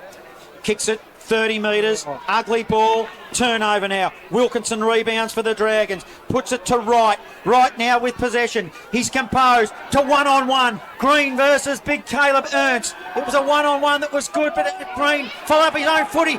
Gave it by hand to James Coughlin. Oh, it sits up in the wind. Bounces 30 metres out directly in front. Gill now of the Storm. Composed. Gives it to a teammate in Leicester. Leicester kicks it to Riley Wilson on half-back. And maybe they'll just... Oh, horrid kicks to Gill. Back inside defensive 50. Middle runs into it. Bad mistake, Storm. Joel Ward had a chance to slam it home. Oh my goodness, 2-point mark at Dragons lead. That's that defensive mindset, isn't it? So Riley Wilson could have moved the ball really forward, but he tried to take the defensive kick, missed the target, and opens the door for Sandhurst. Geez, they just had 2 or 3 chances where we looked like they were running in an open goal. Finals footy pressure does funny things to you, Jason Stevens. That was nearly the old saying of put your glasses down for Joel Wharton. He very rarely eats those up. Game 200 for Joel Wharton. Wouldn't have that been a story for him to kick a big goal like that? Blandford brings the ball back into play for the Storm. He roosts it straight down the middle. Wilson sets himself at the front of the pack, tried to claim the mark. Clossy handballed it forward. It's knocked in the Leicester direction. It's taken by Mulquinny. Mulquinny inside forward 50. Good use of the body for the Storm by Cooper Jones. And he marks 40 metres out directly in front. And he will go back to put Strathfieldsaye back in front. Cooper Jones, that is a terrific grab.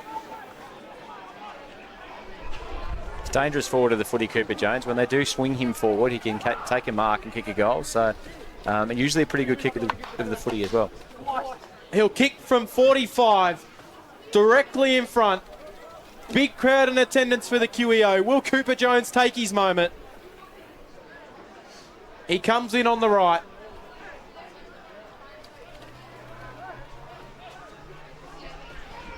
In fact, he kicks it on his left, and it stays left, a minor score. It's so weird how that swings left when it just sits in that pocket. But then it just goes the other way when they have a set shot. 1 point lead Sandhurst, 15 minutes gone, final turn, 7-12-54. The Storm 7-11-53. Score sponsor Rural Outdoors Castlemaine. Strap yourselves in for a cracking final 10 minutes. Free now for the Dragons. Both clubs have had a chance to put a major in the last minute and they've muffed it. Let's see who responds here. Short pass, Ireland. Handball, back to Free. Dragons in possession from deep in the defensive zone now. Tries to kick it up to the wing. Hosking hands on football. Couldn't quite get it. Picked it up nicely by Dole. Ball spills to the wing. Who'll win possession here? It'll be Mills. Getting involved, Tardrew. Handball forward, Walsh. Handball now to Green, who's up the ground. Green too far, one from home. One-on-one, Joel Wharton. Blandford did well, used his body, tapped it to Chambers of the Storm, and Chambers is away. Chambers has a bounce. Then he wheels down the poolside wing. It's a high ball. And, well, intercept mark for Sandhurst will be taken. They'll send it up towards centre-half forward. Mark taken, Pelpret. Pelpret handballs further forward. Wharton's 55 from home, hard up against the boundary, tried to hit Green, couldn't take it, spills out to Ernst. Ernst handball forward, Wilkinson turnover, Pelprat, Eureka, He steps one way, then he sends the high ball in. It's a lot of Storm players around this one. They have to kill it. Green come in from the side to knock it to ground. Helen in there for the Storm, as is Joel Wharton. Will have a ball up 25 out directly in front of goal for the Sandhurst Dragons. We haven't had many close finals this year, Johnny, but this one's going right down to the wire. Boy, oh boy. We are 17 and a half minutes into the final term. 30 metres out from the Dragons' goal. We will have another stoppage. Take a deep breath, Don. Yeah, I love the work of Matt Wilkinson. He's had 2 to 3 serious moments there, repelling that ball back into inside 50. Hosking tapped it down the throat of Noah Walsh of the Dragons. It went up the chimney, top of the goal square defensively. Hallinan took a good mark for the Storm. Hate to be buying real estate off that umpire. Yeah, Is that I had a throw in there. It certainly went 15 metres in the air. Hallinan plays on, sends it beyond 50 now. Dragons are everywhere. Polpratt getting his hands on the footy a bit in this final term. Also was Wilkinson. He was involved. They're in the area. Now it's Polpratt. Drop the footy. Who's going to emerge? Nobody. High tackle, free kick, Strathfieldsaye Storm. So just seeing who is at the bottom of that pack that'll emerge with the footy. Will be young Hugh Behrens for the Storm. He wastes no time, but the kick is not great. Charging through and knocking it forward, though, was Matt Harvey. Made it look half okay. Handball forward. Wilkinson's cool, calm, and collected for the Sandhurst Dragons. He'll chip the short pass to Walsh. Walsh even further forward. Coughlin couldn't mark it. Lockie Gill's in there for Strath. Coughlin emerges away. He wheels around onto the right. Goes looking for Joel Wharton. Good defensive punch from Blandford. It came forward to Walsh. Walsh will send it in the green direction. It spills over the back. Murphy couldn't take it. It's bouncing inside forward 50. Hit ball to Fergus Green. He beats the body to Fergus Green. And it looked like for all money it was going to come back, but it just didn't. And it stays right. 2-point margin. 55 plays 53. Green's got 3 minors on the board today. Blandford will bring the ball back in. We're about to hit red time. Score sponsor, Don Smallgoods, is Don is good. Yeah, bring back the torp, Jace, straight down the middle. Yes, that's right. Yeah, Hey, work. don't want to die wanting here. Blandford plays on from fullback. Just about to tick on to time on. Hitting the hard, pack hard was Stevens. Offering support there was Murphy. Put it on his boot to the wing. Smith picks it up for the Dragons now. They'll have another go at it. Coughlin's been huge in this quarter, as has Noah Walsh. Coughlin will spread it wide. They've got the numbers here. Connick, short pass forward. Ureta, too far out to score. He's halfway between centre wing and left half forward, and he'll slow it down. Ureta's going to go with an even shorter pass. It's a nice kick, and it just finds its way into the hands of Noah Walsh. What a final quarter Noah Walsh has had. He's 55 out from goal. Where's Fergus Green? The kick goes in the direction of Joel Wharton. He just couldn't quite take the mark. Blandford's given away a free kick for a hold, and Joel Wharton will go back underneath the scoreboard. What do you think of that free kick, Jace? Wharton quickly plays on with a short pass, and I thought he was going to turn it over, but Zach Pelpret marks it. 5 metres maybe further forward. Not sure that one was 15 metres either. But he's underneath the scoreboard. Zach Pelprat's already got 1 today. And if he kicks this, it'll be a mighty tough ask for the Storm. It's a difficult kick, but not beyond him. It'll be interesting to see which way the ball actually goes when he drops it here. 15 metres out, 5 metres in from the boundary. Zach Pelprat comes in. He'll kick on the right. He sets it up right. It's gone right across the face. It's almost gone out of bounds on the full. But the Storm knock it back in for a minor score, which is probably a good result because it means they will receive possession back. 56 plays 53, 21 minutes gone in the final quarter. Blandford doesn't muck around from fullback. It's a 60-metre ball into the middle of the QEO. He's got the wind. Free kick, Strath. Free kick. What was it for? Don? Sure. Doesn't matter. It's a free kick. It'll go now to the Storm. I think it was over the shoulder or a hold. To Jones. He muffed it up. He tried to call it. Are they going to get away with it? I don't think they will. Charles muffed it, and it is a free kick to go to the Dragons. Charles and Stevens are just not on the same wavelength at all. He handballed it to him, wasn't expecting it. I don't think Charles could kick the footy, that's why. I think he hurt his leg on the way down after the contest. So Ureta, 60 from home. Can he find an option inside forward 50? Goes inside. It'll bounce over the back. It might bounce through. Blandford somehow got a touch on the last line of defence. somehow, I thought it was going to take one of those miracle bounces. 4-point lead to the Dragons, 22 minutes gone, final quarter in the prelim final. Blandford again kicks it into the middle of the QEO. They need a big mark. Can they get it? Hosking, 15-metre ball, handball, but it was ineffective. Goes to Mills of the Dragons, fans it wide, hits right. Right's tackled by Gill. It's got to be gone. Deliberate. And that was Oh, Cam, here's your moment. Here's your moment, big fella. Insufficient intent. Lockie Gill gets the ball back in. He chips it down the line to Leicester. And about time, I say, here at the QEO. Leicester will wheel the high ball inside forward 50. Can he get a mark? It spills to Tarju. Tarju to Stagg. Stagg to Smith. Just got it forward to Walsh, who was tackled by Riley Wilson. Umpire Goodrich crosses his arms and says we'll ball it up. 60 out from goal. Take a breath. Gee, you love that, Cam. You'll have the Cheezels out this week when you listen to the broadcast in the last term. Up they go. Hosking puts it in the path of Harvey. Will they get a chance at it? He's going to get a free kick.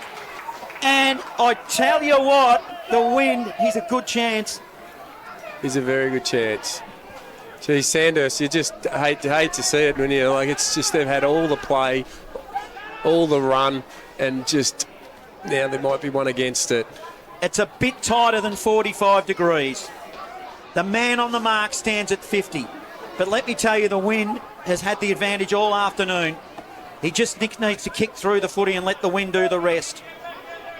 In the shadows of the old social rooms of the South Bendigo Footy Club, in he comes, Matt Harvey. It's long, it's high, it won't be a goal. It comes off the pack, and it's a minor score. Tightens it up to a 3-point margin, Dragons lead. 24 minutes gone, final term. A good crowd in attendance here at the QER, and they're going berserk. Gisborne don't know what to think. Will they be playing Sandhurst? Will they be playing the Storm? Free brings it into play. Short pass to an unmanned Cooper Smith. In defence in the back pocket. He'll send it down the poolside wing. It carries the back of the pack. Matt Harvey then just pounces on it. High ball inside forward 50. Nally sits underneath it and he takes a juggling mark. A little bit nervous, but Tanner Malley marks it across half back for Sandhurst. Composed. Short pass. 25-metre forward. Oh, Maxted nearly muffed it. He juggled it, but he was okay. Spreads it wide to Wilkinson, who's across half-back, swimming pool side. They just need to keep possession here until they get over halfway, and then away they go. Down the line, to the wing. They'll set themselves. Hallinan at the front of the pack can't get it. Sandhurst hard up against the line. Gets one too high, Noah Walsh. Free kick, is it? I think it might be. And Walsh, as you said, Cam, it's been huge in this final term. He's got a free kick. Made a massive difference to Sandhurst since he's come back in, Noah Walsh. Centre wing, poolside, 25 and a half gone, final term. 3 points the margin. Mark taken at centre half forward for Sandhurst. Tarju. It is Lockie Tarju. Will he take his full 30 seconds? Might be a touch too far. 60 out from goal. He's told to go. He sends it into the pocket. Maxted sits underneath it. Good strong mark by Ernst, who read it best. He comes in and takes the mark from the side for Strathfieldsaye. They might have one or two more rolls of the dice left, Johnny. 60-metre ball again into the wind. But Matt down Wilkinson, to he's the throat. going okay, isn't he? Another intercept mark. Spreads it wide, and he finds a teammate in Maxted. Oh, it's a flop. They can't pay it. Maxted's just been given a gift. Oh, well. 50-metre penalty. There was a little bit of a push there, and he flopped it. Brave decision. Well, it'll send Maxted to the top of the goal square. Disappointing. Well, you've called a game of footy like this for the last 10 minutes. He's not quite to the top of the goal square. So Matt Wilkins has just come from the ground. His influence in this last quarter has been outstanding. Intercept after intercept. This is not a lay down, this kick. Not with the wind. Kobe Maxted. What a player he is for the Dragons. He's got a chance now to seal it, you would think. Pokes at it and doesn't. He just didn't follow through. Some would say maybe a just result. It was a pretty soft 50 in my eyes. 4-point margin. Sandhurst still lead, 27 minutes gone, final term. Local footy lives at Fresh Bendigo. Bring back the talk. Just didn't follow through with the kick. Blandford runs his 15, sends it down the line. Sitting in front, couldn't take it. Knocked forward, Clossy. He'll wheel a kick into the middle of the ground for the Storm. They might have one or two more chances. Knocked away. Wilson Butler's kick will be cleared out of there. Good. Smith dropped the mark. I thought he was about to take it. Hits the pack. We'll have a ball up centre wing position. 58-54. Going up in the ruck, Hosking and Butler. Hosking just tries to thump it forward. It spills out wide. It's taken by Connick.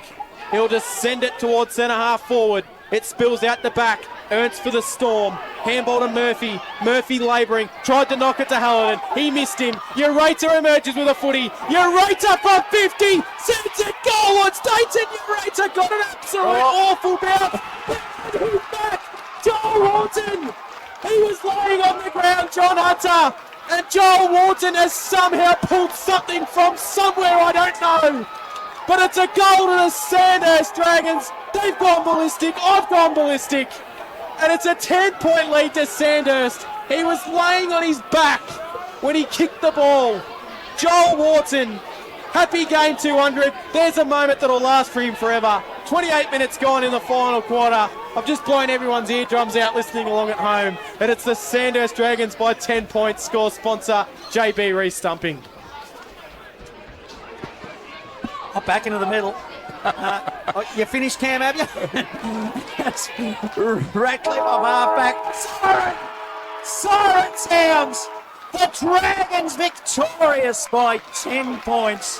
What a final term in this preliminary final. Sandhurst have won 8-16-64 to the Storm 7-12-54. And I'm going to give these two coaches in the background a chance to tell us what happened. Well, I got no voice, so don't throw it at me. Well, it takes a circus trick to win a game of footy. Doesn't matter what it takes, does it? But that was awesome from Joel Wharton. That was absolutely amazing. I thought there was nearly through one over the line, but somehow it stayed in. That wind's kept it in, and they were having a wrestle there, and it managed to land in his lap, and he's lay down was there, kicked it from lying on the grass. Yeah, he did, and it's actually, for me, was set up in that last quarter, the way that Sandhurst actually played the last quarter, and I think Don mentioned it in the highlights, Wilkinson chopped off the ball really well as far as intercepting across half-back. But Sandhurst played the style of footy that we're accustomed to see with Sandhurst. They had forward handball, they ran at Strathfieldsaye, and they took territory by using the footy, really, really cleverly. Found their targets and made sure that they keep Sandhurst, or Strathfieldsaye, chasing them a little bit, defending harder. So from my end, they got it on their turn.